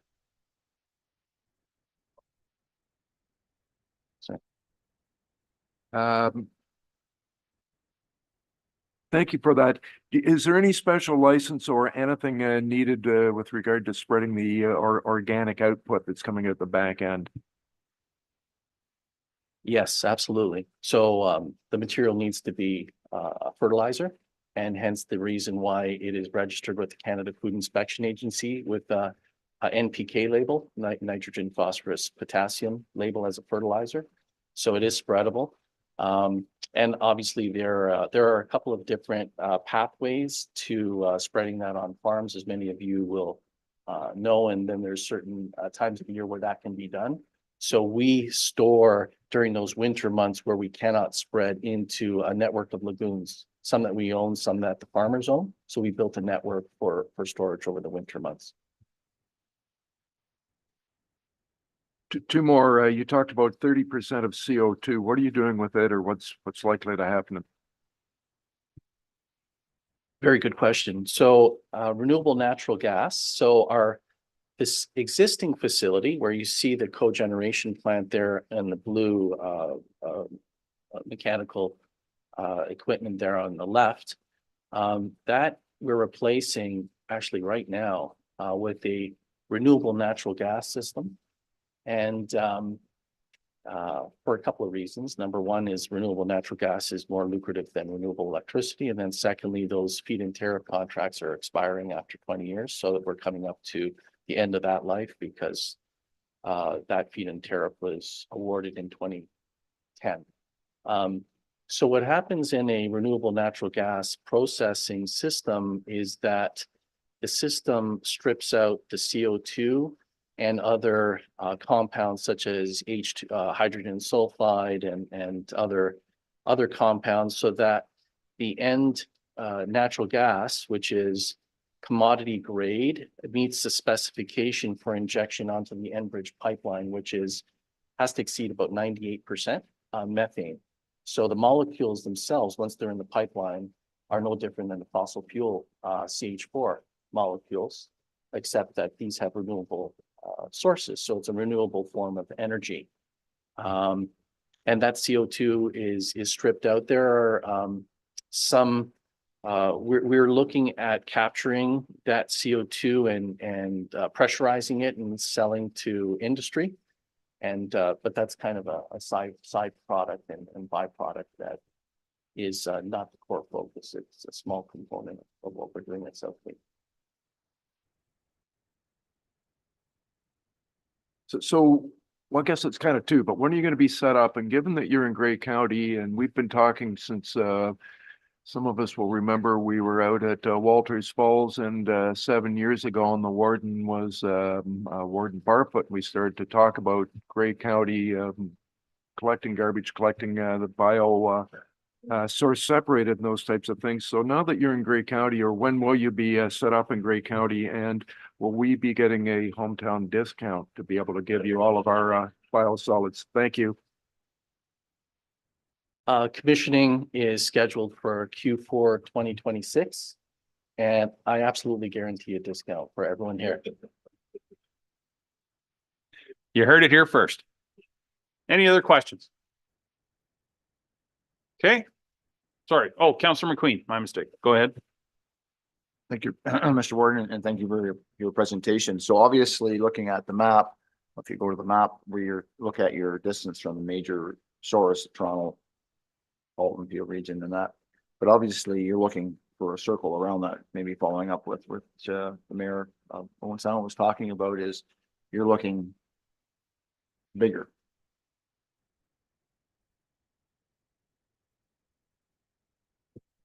Yeah, so the market drives the distance to the site.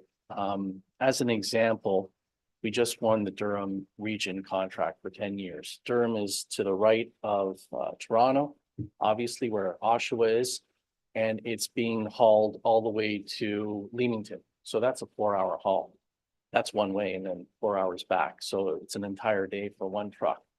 So we're cost effective enough to haul that distance. Obviously, the closer we are to the source of the material, we're able to pass along those savings to the generator of that material. So that is a benefit, and what that does is drive wins of in procurements, in municipal procurements.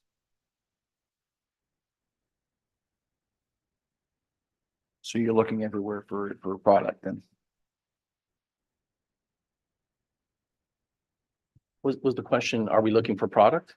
Absolutely. That's a great point. So we're at a point in the development of this project. We have our permit. We have our agreements. We actually have an offtake agreement with a Quebec utility for the renewable natural gas for 20 years.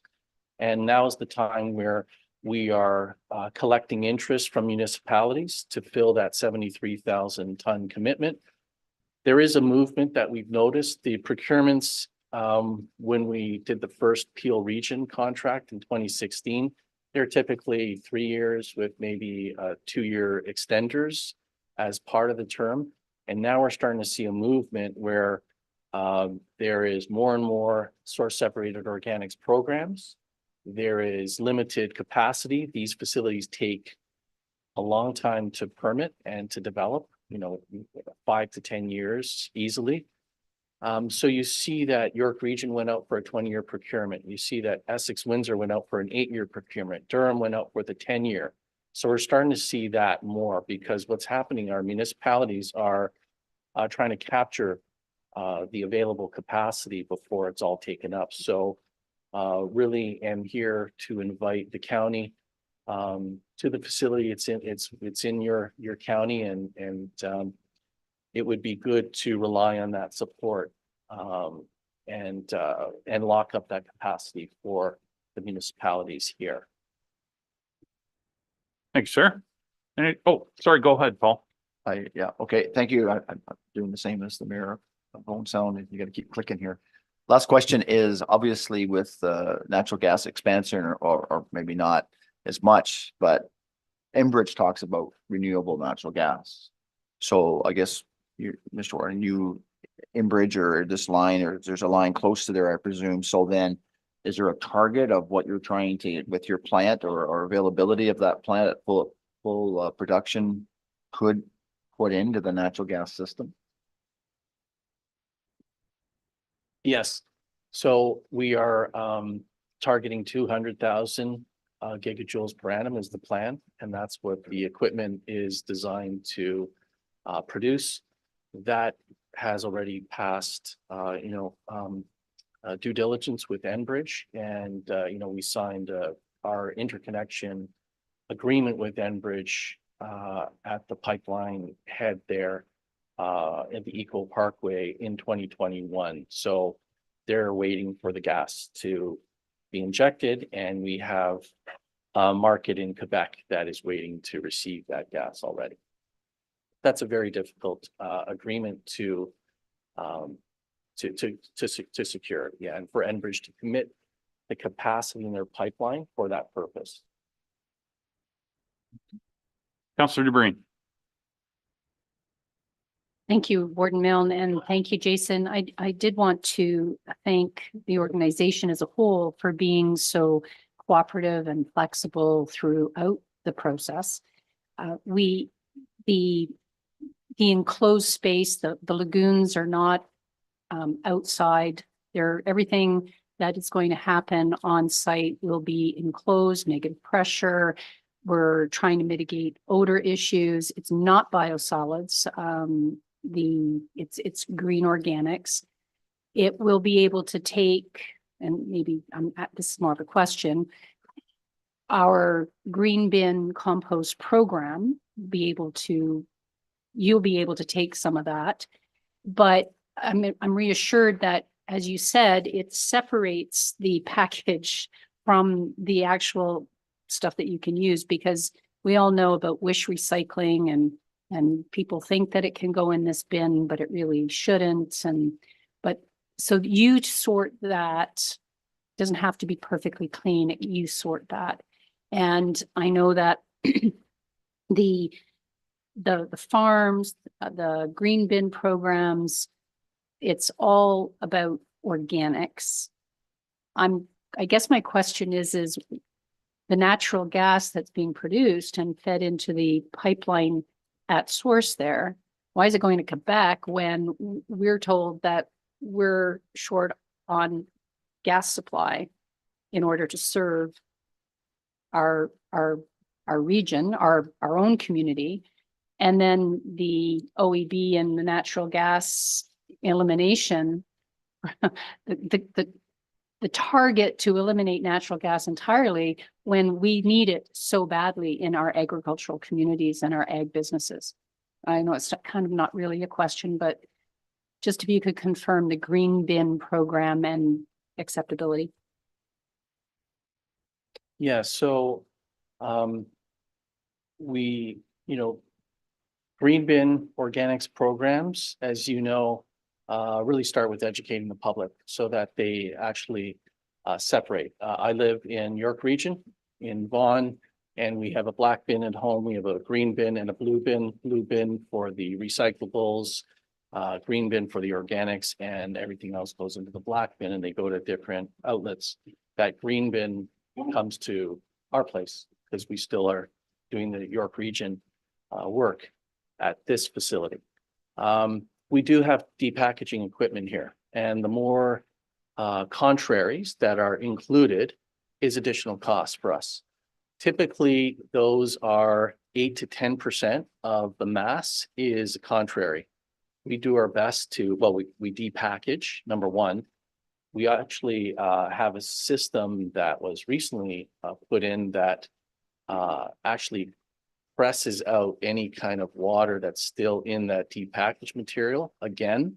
So what is left is a very dry, inorganic fraction that gets stockpiled, and when there's enough for a load, that goes to a landfill. But that is not that's not a culprit for greenhouse gases because the organics remain here. So we've, and the good thing about that is landfills by eliminating and diverting organics from landfills, now the life of landfills can be extended, and they're not places where, they're not factories for greenhouse gases or that's reduced. But we've had we've had things show up in our, in those trucks. Actually, we had a visit by Simcoe County, 2 Fridays ago. I was there to meet them.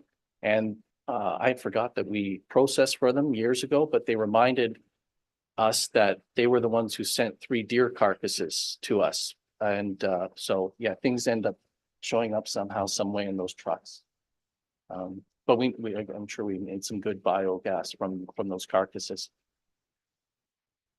Okay, well, Councillor McQueen, go.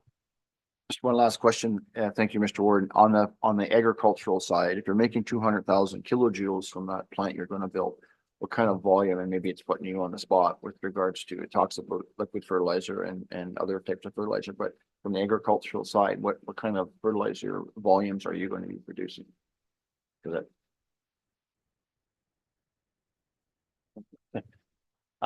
So 70 permit for 73,000 metric tons per year.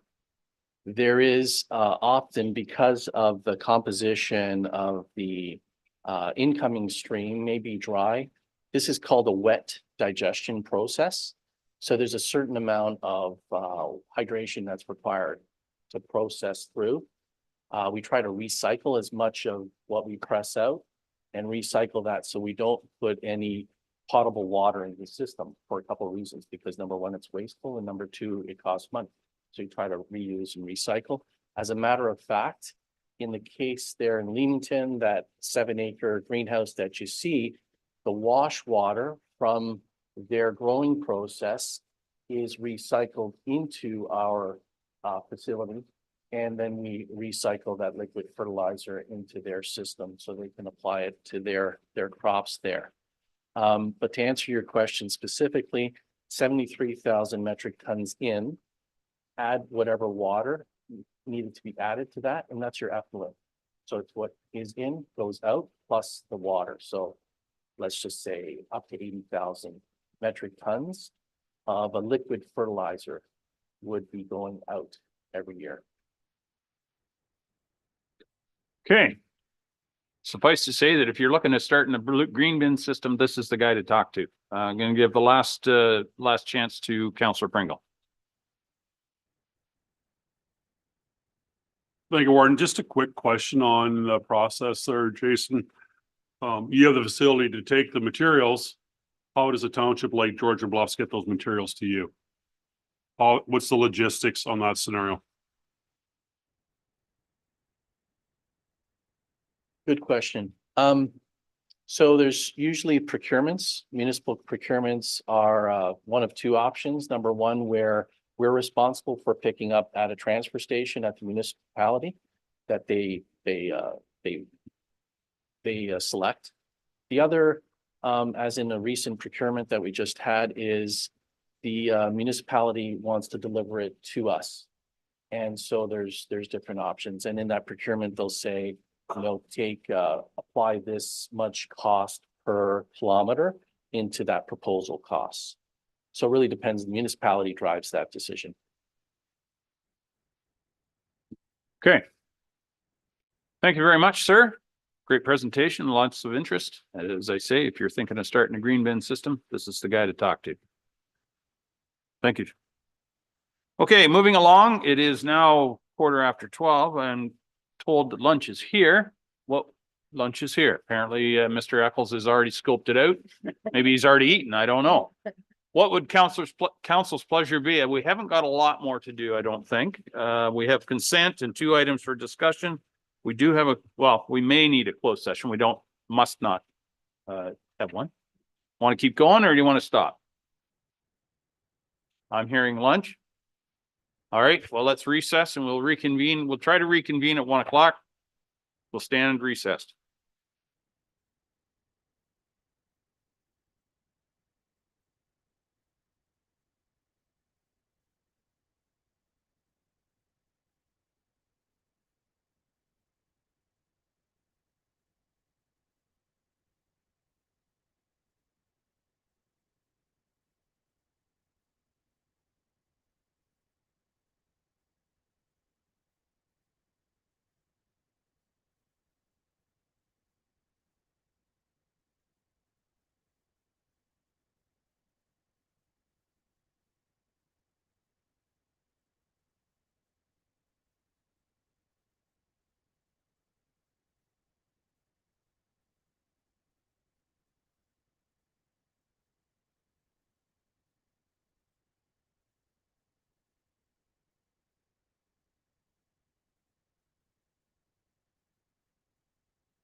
1 minute warning.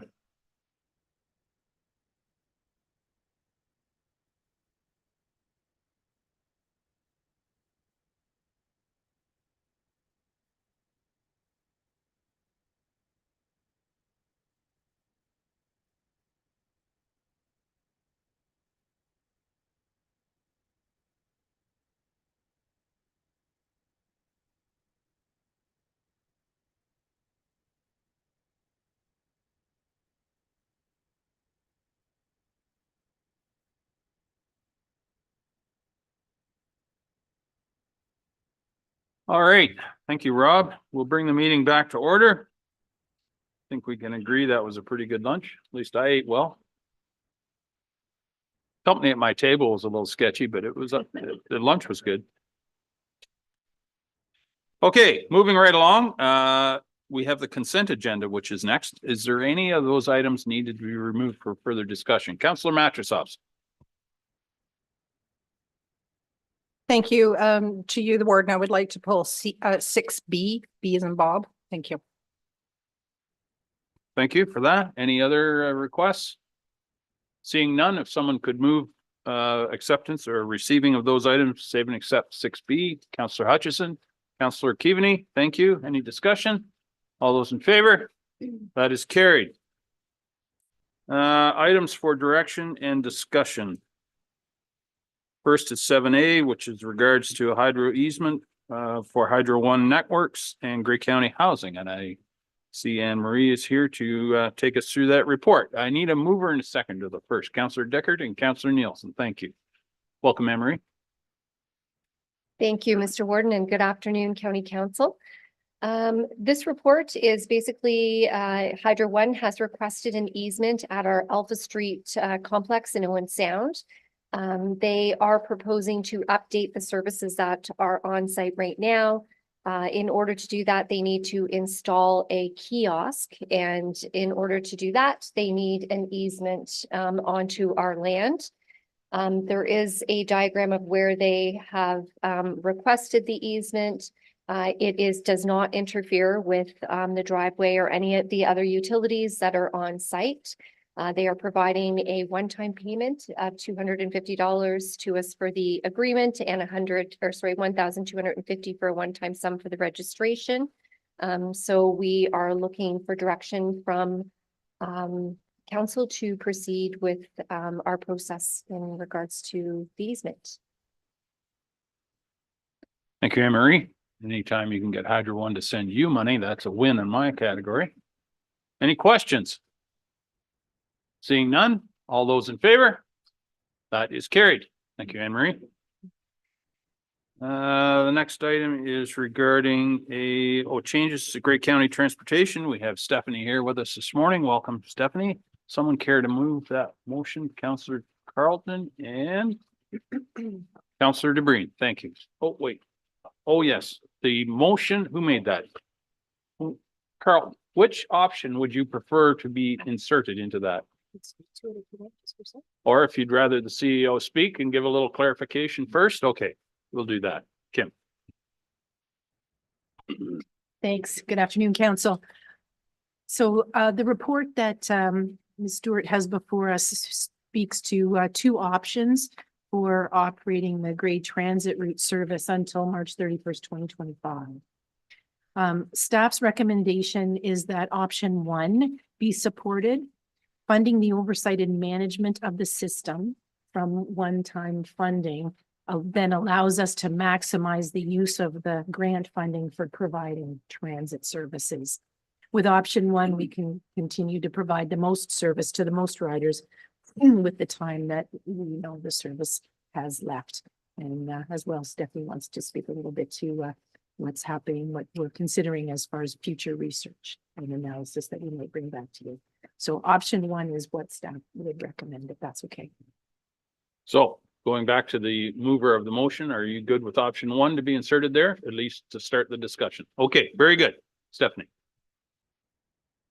Thank you, Your Worship, and good afternoon, County Council. So as CEO Wingrove just explained, there are two different options. Option one is the recommendation staff would like to move forward with. This aligns our costs to what is available left with the grant, and it also gives us the best service for the most amount of people with what we have left. So this is the best option that myself and my colleagues have thought of and proposed. This was thought out based on ridership statistics, our most recent survey results, how many stops are in your community. Can you get to those areas another way by connecting through a different transit service? And every time we eliminated a stop and we take something off, every minute and every kilometer saved us $1 or $2 or a penny. So as you see in there, there are a number of suggestions that I can walk you through as to some stops that will also be removed. And that's how we got to those stops being removed, was off of a number of considerations. Additionally, we've talked many times about the ridership and the usage. It's clear it is a needed service in our community. So I believe that our ridership will continue to increase as more people continue to move out here and the demand continues to increase. Additionally, there's a lot of work that can be done working with our private sector, working with ride sharing opportunities, carpooling opportunities, working with our taxis here in our larger centers like Hanover and Owen Sound, and how do we set up our residents for success? Because at the end of the day, an intercommunity service will only be an intercommunity service that runs along fixed highways, and we still need to get people to that. So what does that mean? Well, that's applying for potential grants. There's Infrastructure Canada has 2 grant opportunities out right now, one's capital and one's project and planning. So those would be opportunities I would consider applying for. There's also working with the Owen Sound Chamber and applying for not-for-profit opportunities. So there's lots of different avenues that we can continue to pursue if public transportation is something that County Council wants to invest in. But that investment needs to be confirmed, not of actual financial investment, but the long-term commitment to a vision of transit needs to be confirmed. Because I don't want to keep misleading our residents as they set up their lives using a system, and then it may not be here post 2025. So I think we need to take that into consideration as we move forward. There's lots of opportunity. I can't guarantee what any of those opportunities will look like or turn into, but I'm committed to doing the work and working with Bruce County, Wellington County, Simcoe County. There's lots of us at the table with the same problem that we're trying to solve. So as discussed, there are 2 options. This chart here lays out what those options are. The main difference between option 1 and option 2, option 1 maximizes the grant funds for transit service, taking additional funding from one-time reserves, whereas option 2 takes less money from one-time funding, but that also means less service to our riders. So what does that actually look like? Sorry, that's small. I don't know if we can make it any bigger. Maybe you can see it on your screens closer to you, but what that translates to very simply is option 1 offers 4 trips up and down Highway 26. Option 2 equals 2 trips along Highway 26. Simple, that's the bare bones of it. Additionally, a major shift that will occur is that post the September long weekend, it is my suggestion that the service no longer runs to Wyerton to save funds, to ensure that we can offer the most service possible to our residents. That being said, those conversations have happened with Bruce County and South Bruce Peninsula on other ways we can continue the service because they believe it is very valuable for their residents. So it's not completely off the table. It's just, that's a suggestion that I've brought forward to save some money. Additionally, the stops that we would remove, so between Owen Sound and Dundalk, my suggestion would be to eliminate the Grey County Admin Building bus stop location and Holland Center. Between Dundalk and Orangeville, I would like to suggest moving the stop from the arena to the library, as that's closer to where all the new subdivisions are. And that has been feedback we've received from riders, is they'd like the stop moved closer. There's 4 stops to eliminate on that route: Superburger, 2 in Shelburne, and 1 in Orangeville. That will speed up our time and our kilometers traveled. So those are opportunities to save some additional dollars there. And again, based on ridership, this is why these stops were selected. Between Owen Sound and Meaford, this will be a significant shift. However, it kind of makes this service more of an express, which could be very beneficial for a lot of people who just want to get into town, do their groceries and then go home. So that could be excellent for them. And a lot of those other stops beside the Bumstead Clinic can be accessed through Owen Sound Transit. Additionally, between Meaford and Blue, we're suggesting removing the medical center in Blue Mountains and the Craigleaf Depot. And lastly, removing the Shallow Lake stop along Highway 6.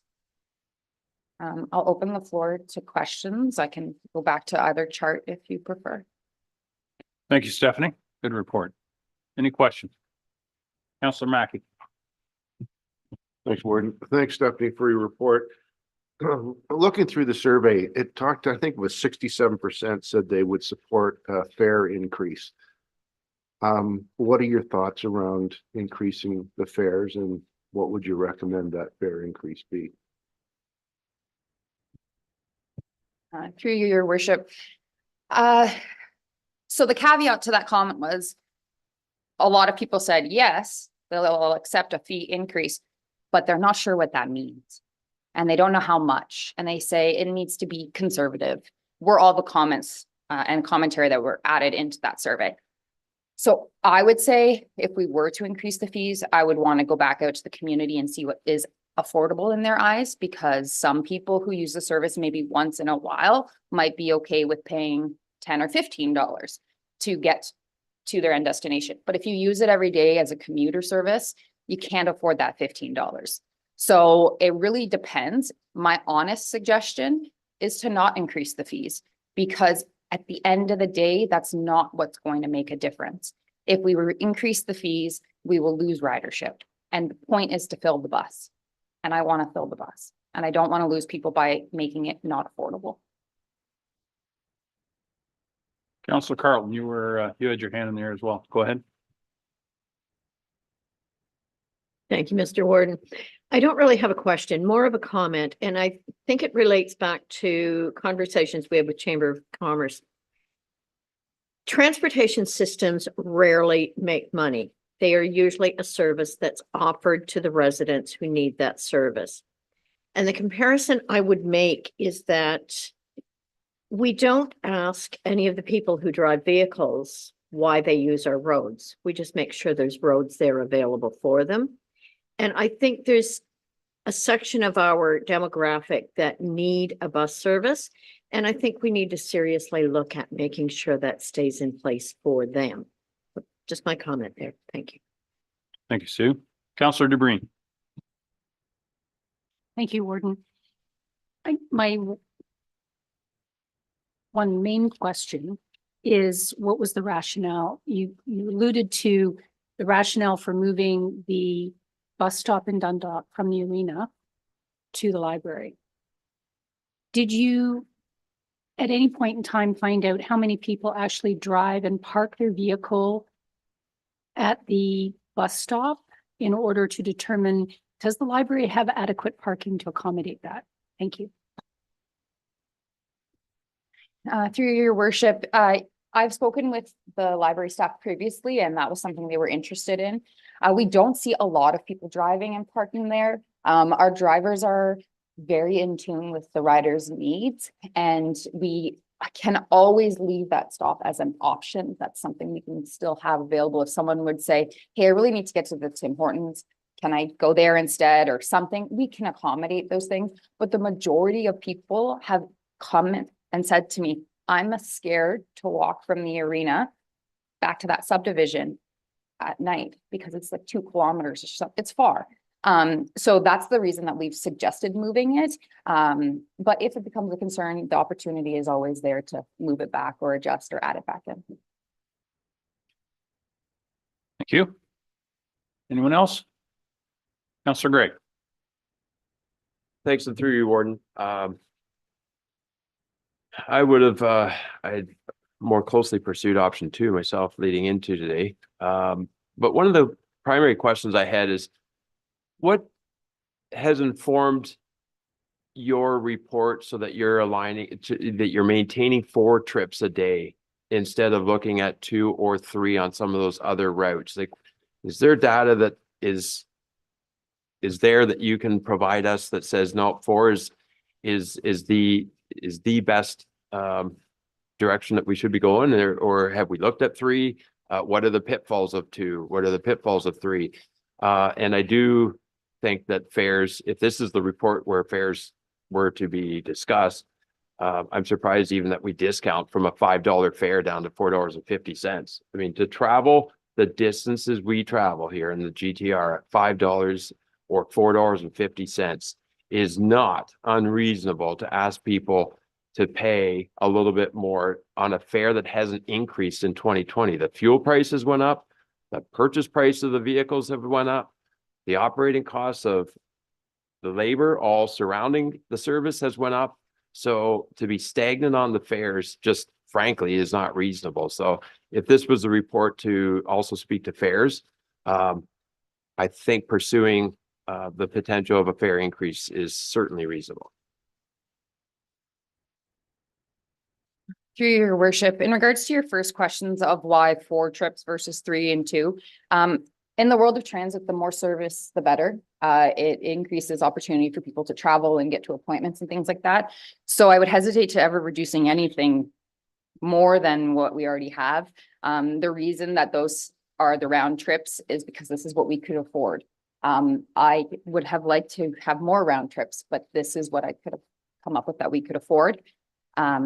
Is the answer. And in regards to fares, happy to look at anything that council wishes. However, I do know that our riders were devastated to hear that the service was being reduced already.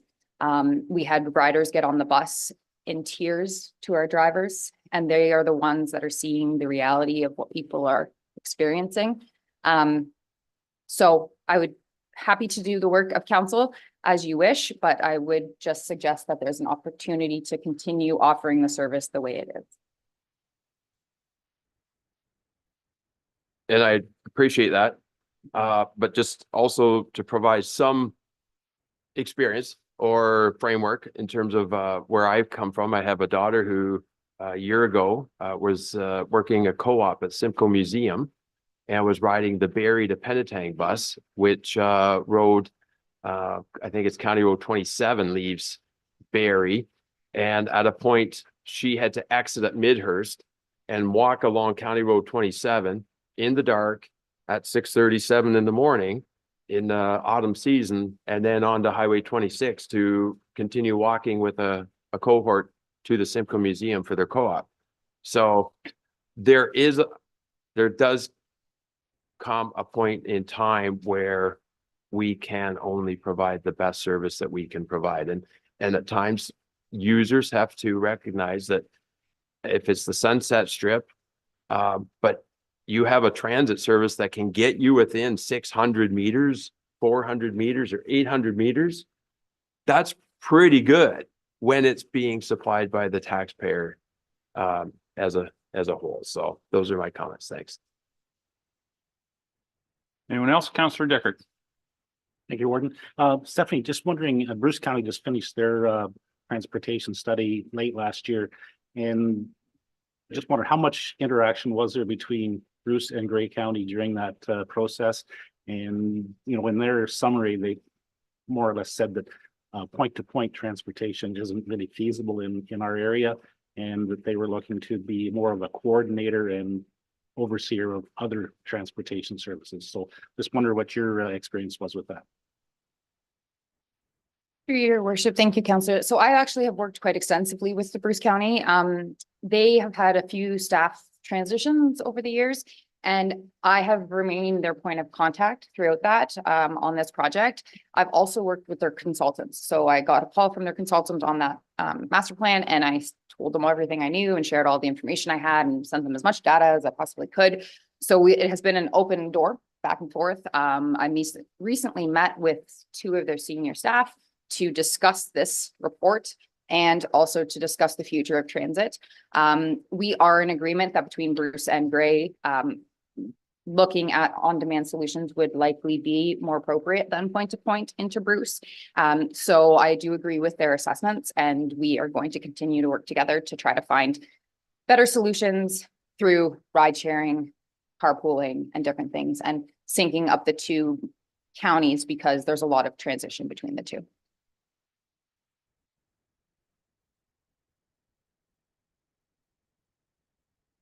Counselor Dickert, or Pringle rather, sorry.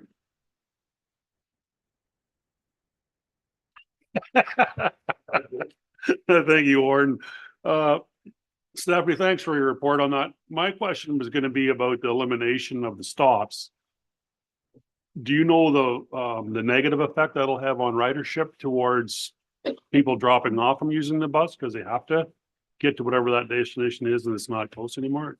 And my second point was going to be on usage of the ridership.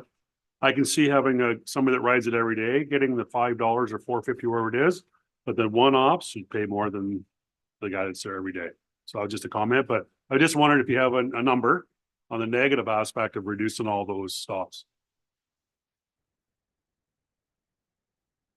Through your worship, I don't have an actual number, but what I do know based on the stops that I'm suggesting to remove, some of them will affect the ridership because of course they can't get to that stop. So they maybe need to find an alternative. And if it's the only stop in that spot, then maybe yes. However, the majority of the stops that we are suggesting eliminate, there is an alternative way to still reach those destinations. It just may be less convenient and maybe takes a little bit more time. So I don't have a number today because I just don't. But in the future, I could get that number and continue to ask those conversations from the riders that are currently using it, how they're going to navigate that moving forward. Yeah. Thank you. Is there someone else over here at the hand? Oh, Counselor Mackey. Thanks, Mr. Warden. Stephanie, has there been any follow-up conversations with Saugeen Mobility? A number, I think there's 5 of the member municipalities sitting around the horseshoe that are members of SMART, and as well as 5, I think it's 5 municipalities from Bruce County. So there's already been a really good start as far as, Bruce and Grey counties, looking at that model. It provides the service that's required for people that live rurally without having to get to a point. It is more expensive, but recently, our board had to tackle the tough question about the municipal contributions as opposed to what the user should pay. And we increased our rates from 55 cents a kilometer to 70.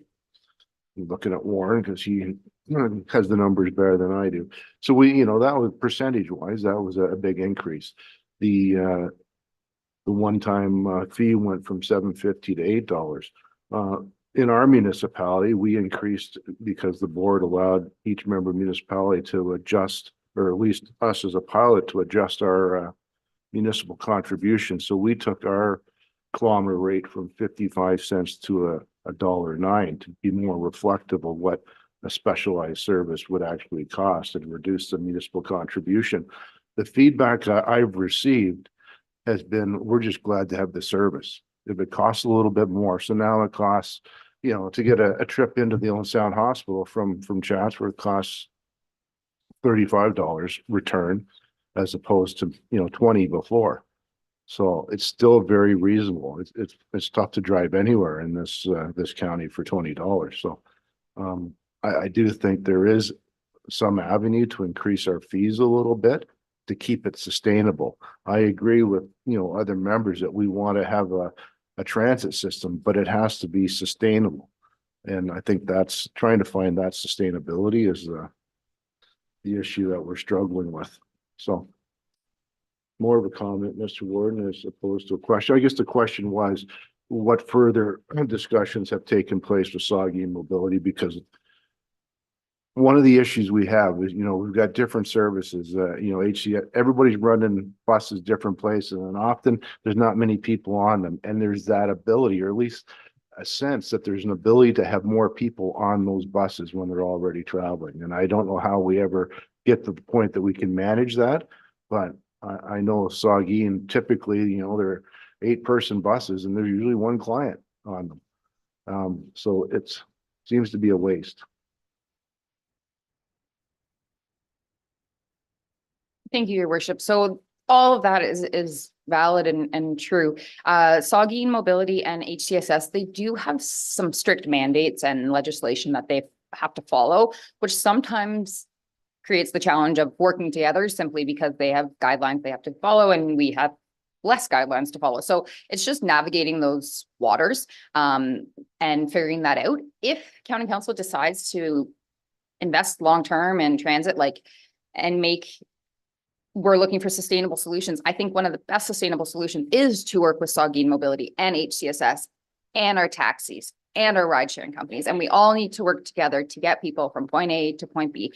And previously I have spoken with Saugeen Mobility and they were all for that. And they thought that was a great idea because they could help get the people who needed an accessible ride to where they needed to go because they have those vehicles. And like you said, they have an extra seat. So it's just a matter of taking that commitment, understanding that this is a commitment and a vision of where we want to go, and then pursuing those avenues. But if we go that route, it needs to be working towards the goal of on demand and helping people move in an on-demand fashion, rather than tying in those existing systems into a fixed route conventional bus. Those two, I don't know will connect, but we can work together in different ways to solve the needs and increase opportunities for transit. Thank you, Stephanie. Councillor DeBreen, and then I'll go back to Warren. Thank you. Through you, Warden. Hi, Stephanie. Again, in determining the time of those 4 trips to Owen Sound to Orangeville, let's say, what are the times that would be proposed? And do they allow for someone to get to Orangeville, to connect with a GO, to get back from work, to get home? Thank you, through you, Your Worship. So currently, if we stick with 4 trips, that's what we're currently doing. So we wouldn't actually need to change the schedule, which is part of the, I guess, also part of the reason why I'm hoping we stick with 4, because then the residents would be less phased by it. They wouldn't need to change their work schedules. They could just keep going. So that would be the hopes. The schedules wouldn't need to change. But to answer your other question, yes, but it has to be perfect. Like the person has to align everything. We have made it that people can get themselves down and back. It just all depends on what you're doing down there and how long everything is and if the GO bus isn't late. So we've done our best to align it and make those things possible for people because we do have specifically Dundalk residents that travel into Brampton for work and then come home in the same day using our system and the GO system.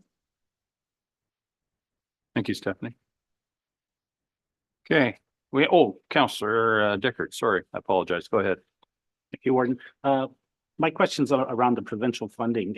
We're fortunate enough at Saugeen Mobility that we get a fair bit of MTO gas tax. What is stopping the county from also being able to tap into that resource? Through your worship. So one is a long-term investment to transit. We would need a council resolution to be passed to invest, say that we are committed to transit, and then we can apply for gas tax funding. Our gas tax allotment for the county wouldn't be very high based on the quote that I've received from MTO because it's based on ridership, investment into transit, and then we only can pick from what's left. As in, if other municipalities are already using the gas tax towards their transit, then we wouldn't have access to that population to count into our number.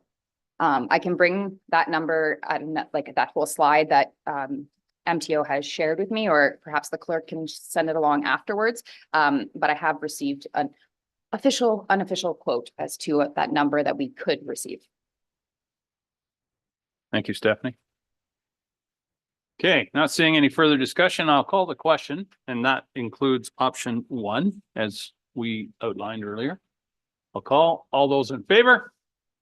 Opposed, if any. That is carried. Thank you, Stephanie. Appreciate your time. Okay, we do not require the closed session, but we will go back to consent item 6B now. Councillor Matrosovs, would you like to propose something different, or would you just like to speak to it? Or will you make the motion to receive it? Oh, Thank you, Warden. Yes, I would be happy to make the motion to receive it. I just wanted to have a moment to be able to discuss it.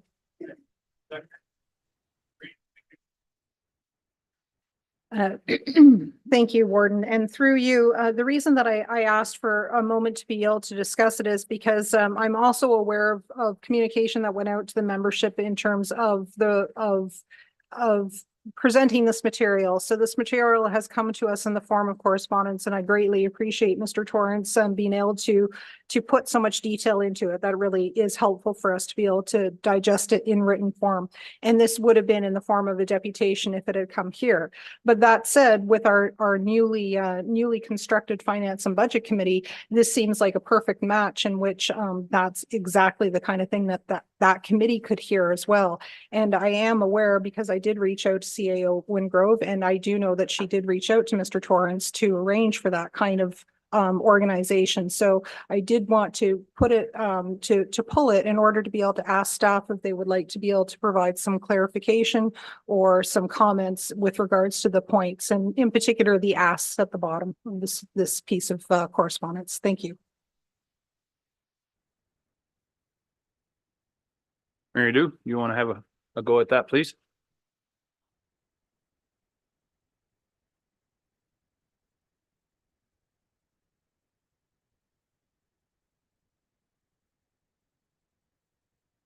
I'll stand. It's easier for everybody to see me.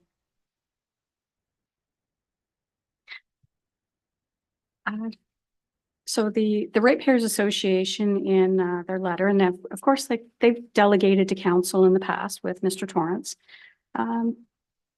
There's a number of things that they're interested in, and of course, with the new Finance and Budget Committee, we're going to be working with that committee very closely to look at what their interests are.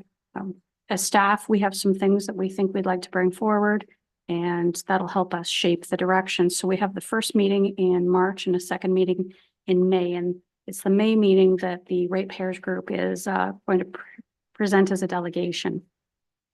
There are a few things when we talk about zero-based budgeting, some form of it. Like, for example, we do that. It's not a formal process. There are some things that you don't do zero-based on, like you don't do zero-based on utilities, you don't do zero-based on the food in our long-term care homes, et cetera. But departments, when they're doing their budget, are taking a look at, the past few years. For transportation and paramedic services, for example, we take a look at fuel and 5-year averages. Pat and his team aren't, predicting like the worst year ever for a winter storm. We have reserves in that event. There's a comment also about a sources and uses report, and I'd have to speak to the group or Mr. Torrance to find out exactly what they're looking for.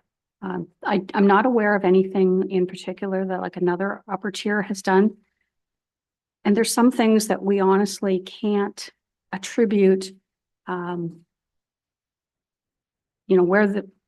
if we got provincial funding, for example, for long-term care, I can't attribute that X percent of people at Grey Gables come from Grey Highlands. There's no requirement that you have to be a Grey County resident in order to be in a long-term care home. With Ontario Works, we're not going to be able to pick and choose through and find out, what percentage of the population is from the city of Owen Sound, et cetera. So there's some things I'm really not sure what it is they're looking for and how they're looking for us to present it. The bigger thing is, as a council, what are we presenting to you? Are you getting the information you need from us? And if you're not, like, that's where this is all going to funnel through the Budget and Finance Committee, providing, more opportunities to discuss certain things and looking forward into the future. That's where a lot of like where we're looking with the new software that we're going to begin implementation on, multi-year budgeting. You've seen a 10-year capital forecast before, but you've never seen a multi-year operating budget either. Which, given the pressures we've had this year, I think that's going to be a really important thing for the next few years. We're going to have substantial money with redevelopment, but also knowing with collective agreements and like, what is the impact, not just on this year, but next year? And it's very hard to cost that out and present it to you without having a software. Okay, good. Thank you, Mary Lou, for that. Oh, Kim, do you want to add something? Sure, go ahead. Thanks. Can I ask the clerks can you pull up the document that I just shared with you?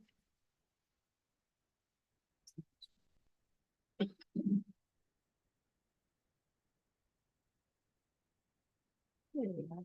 So just to refresh council's, to refresh council's memory, we have had these kinds of requests from the Blue Mountain Ratepayers Association in the past, and we've done our best to try and provide the information that they're looking for in a way that's been kind of broken down to meet their requests. You can kind of scroll down to the next page, Sarah. So this talked about roads, this talked about this was a future focused back from 2022 about some of the investments that we intended to make in roads capital. I'm sure Pat's looking at some of those numbers and going, I wish that was so. For the numbers are perhaps more than what is at the bottom of the page. If you continue on from there, you can see some other investments in facilities, domes, and capital. We talk about the various some more transportation work around administration and maintenance related to roads. We go down from there. We have since between 2015 and 2021 spent $11.3 million on road projects, as well as some additional funds on facilities, domes, and depots. You go down from there, and then we provided an explanation about, from a community services perspective, about the caseload and the work that the Ontario Works does. Go down to the next page, Sarah, as well as what the Social Housing Department does and how they're involved with the town of the Blue Mountains. And their children's services and fee subsidy and childcare, the early on center, and then some of the work that planning and development has been working with in the town of the Blue Mountains. So this is the kind of summary that we've provided to them in the past. I think there's is there one more page? Yeah. And certainly we could, after we've had the opportunity to hear the delegation in May, we can refresh this document and provide some more background. I think that the county's budget that we publish, I mean, we're trying to be as open and transparent as we possibly can with the numbers, where the money comes from and how it's being spent. With the new software, the new budgeting software, we'll also, we're going to have to get to know it, but it does have a specific reporting module that we hope will be able to build on what we normally do and even have a better tool to help the public understand what happens with the budget. But really, we're in a continuous improvement mode here, and anything that we can do, we want to do. Just by way of background with regard to, thank you, Sarah, that's enough. The discussions with the Ratepayers Association specifically, their initial contact with us was on the 8th of January. And of course, the next day was the post of the council meeting. So there wasn't time for them to get on the agenda for the day that you actually passed the 2024 budget bylaw. So then there was discussion from there with them about what would be most appropriate. And we wanted to make sure that the new Budget and Finance Committee at least had an opportunity for an initial meeting to discuss their terms of reference and get a little bit of background before we started receiving delegations. So that was the decision-making process that we went through to land on the May meeting, but we're very open to having conversations with them whenever they're required. And if you have any direction for us today, we're happy to take it. Thanks. Thank you, Kim. Okay, thank you very much. Oh, Councillor Mackin, go ahead. Thanks, Mr. Warden, and maybe through you to Councillor Matrosauce.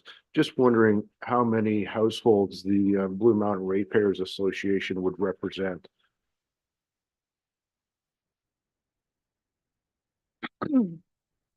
Thank you. And through the warden, I don't think that I'm qualified to be able to identify the number of members. I think that question would actually be excellent in the form of correspondence from the county to the ratepayers. So in following up and in preparation for the upcoming meeting, I would defer to asking directly the association because I'm not a member and I don't speak on their behalf.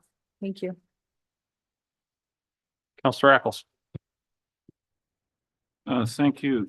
And just in reading, the one line that caught me was, the province may direct what services Grey County provides, but it clearly does not spell out how those services are delivered.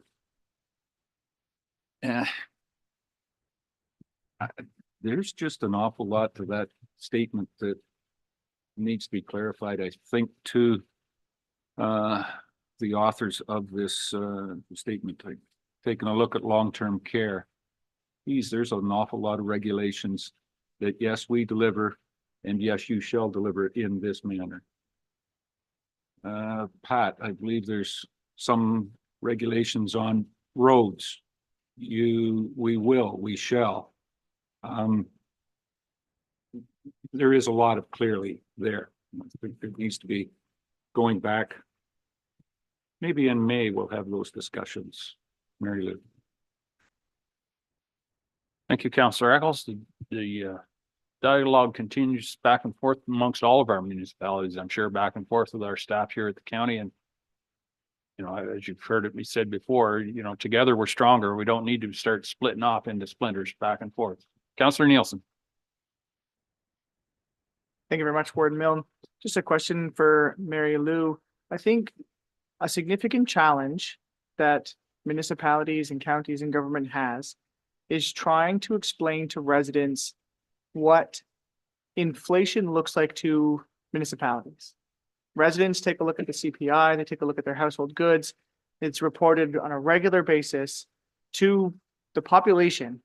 You know, inflation is this. We just recently got the report. Canada's inflation is down to 2.9%. That is a significantly different basket of goods, percentage, concept than what municipalities, counties, the province is facing when it comes to the way inflation works. And it is not, it's understandable for the confusion because ourselves sitting here, it's very difficult to narrow down that number. But this is something that we have to try to explain as stone a wall it as it can be and frustrating it can be to residents, that the CPI percentage that residents look at and then use to compare to the municipal increases that we need to look at, they are two vastly different concepts and different numbers. And Mary, I'm just wondering if you can speak to our ability to actually capture what municipal inflation looks like. Through you, Mr. Warden. There are a number of indices. So for example, when we index the development charges, you know, the development charge index for 2023 was, off the top of my head, around 14%. Now it's below 10, but that's a good indicator of how much the cost of those type of goods are increasing. And it's, I understand it's hard for the general public. You're not replacing your driveway, you're not replacing your roof annually. And we use a procurement process, right? We're looking for the most competitive bidder. And so we are using like the tools that we have. I will say there was an interesting comment with regard to long-term care redevelopment. and it was from Infrastructure Ontario. So if you remember the guideline for redevelopment with that increase in funding came out in November 2022. We had to apply by December 2022. In order to be eligible, you had to be in the ground August 2023. Number of organizations applied as we did. Some of them weren't anywhere close to where we were. And Infrastructure Ontario said the province is now wondering if those tight turnaround times and that added funding contributed to the increase in prices they've seen on awarded tenders. Don't know. So it's a tough business, and you're right. Like, when our provincial partner, because we are the partner in delivering a number of services on behalf of the province, if they don't keep pace, so for paramedic services, they give us 50% of the last year's budget, adjusted for amortization. If we went over budget, that's too bad. They give us 50% of last year's budget. They used to index it for inflation. They no longer. So are you paying more than 50%? Yeah, because our partner doesn't keep up. That's something, and maybe, we do need to do a better job of letting the public know. Does long-term care operate, in some places like the for-profit without a levy? Yes. They're trying to make money off long-term care. Here, the taxpayer is also contributing to that, as well as the province and the people that live there. I don't know whether that helps to explain. There's a lot of contributing factors. There's no one easy answer. Thank you, Mary Lou. That helps, I think. Councillor McQueen. Here, Mr. Warden. I think the one thing it has cost us more money is carbon tax. I see it on the fuel bills that I approve, 17 cents per liter. All that is affected by everything that moves. Do we get any rebate from carbon tax? Because they always talk about there's a rebate. So if you add that, now there's HST on top of that, but we do get the HST for the most part back, right? But that underlining is touching everything that moves. So we see the fuel charge surcharge or whatever, you see that, I know from our tenders there. So, and that's going up April 1st. So as that continues to keep going up, we're going to keep seeing pressure put on everything we buy, everything we do, everything we use is going to have that effect. So whether you like it or don't, it's there. And it's being affected to everything we do. So, and we don't get a rebate. So, right. Thank you, sir. Okay, I think we've strayed just a little bit from where the letter was going, but nonetheless, good discussion. And if anybody wants to stay and discuss it more, I welcome them to do that. But I'm going to tell you that this guy wants to move on. So unless there's any more specific questions to the letter, I'll ask that I don't think we have any other business. I haven't heard of any notices of motion. Oh, the clerk is. Oh, the vote. We actually have to vote to receive that letter. That's right. Sorry about that. Really trying to move it along. Yeah. So all those in favor? That is carried. Thank you very much. No other business, no notice of motion. What I am going to do is I'm going to see if Mr. Bourdignon, Councillor Bourdignon, yes, he is there. He'll move the motion to adjourn. Thank you, Peter. Any seconder? Councillor Patterson, all those in favor? That is carried. We're adjourned.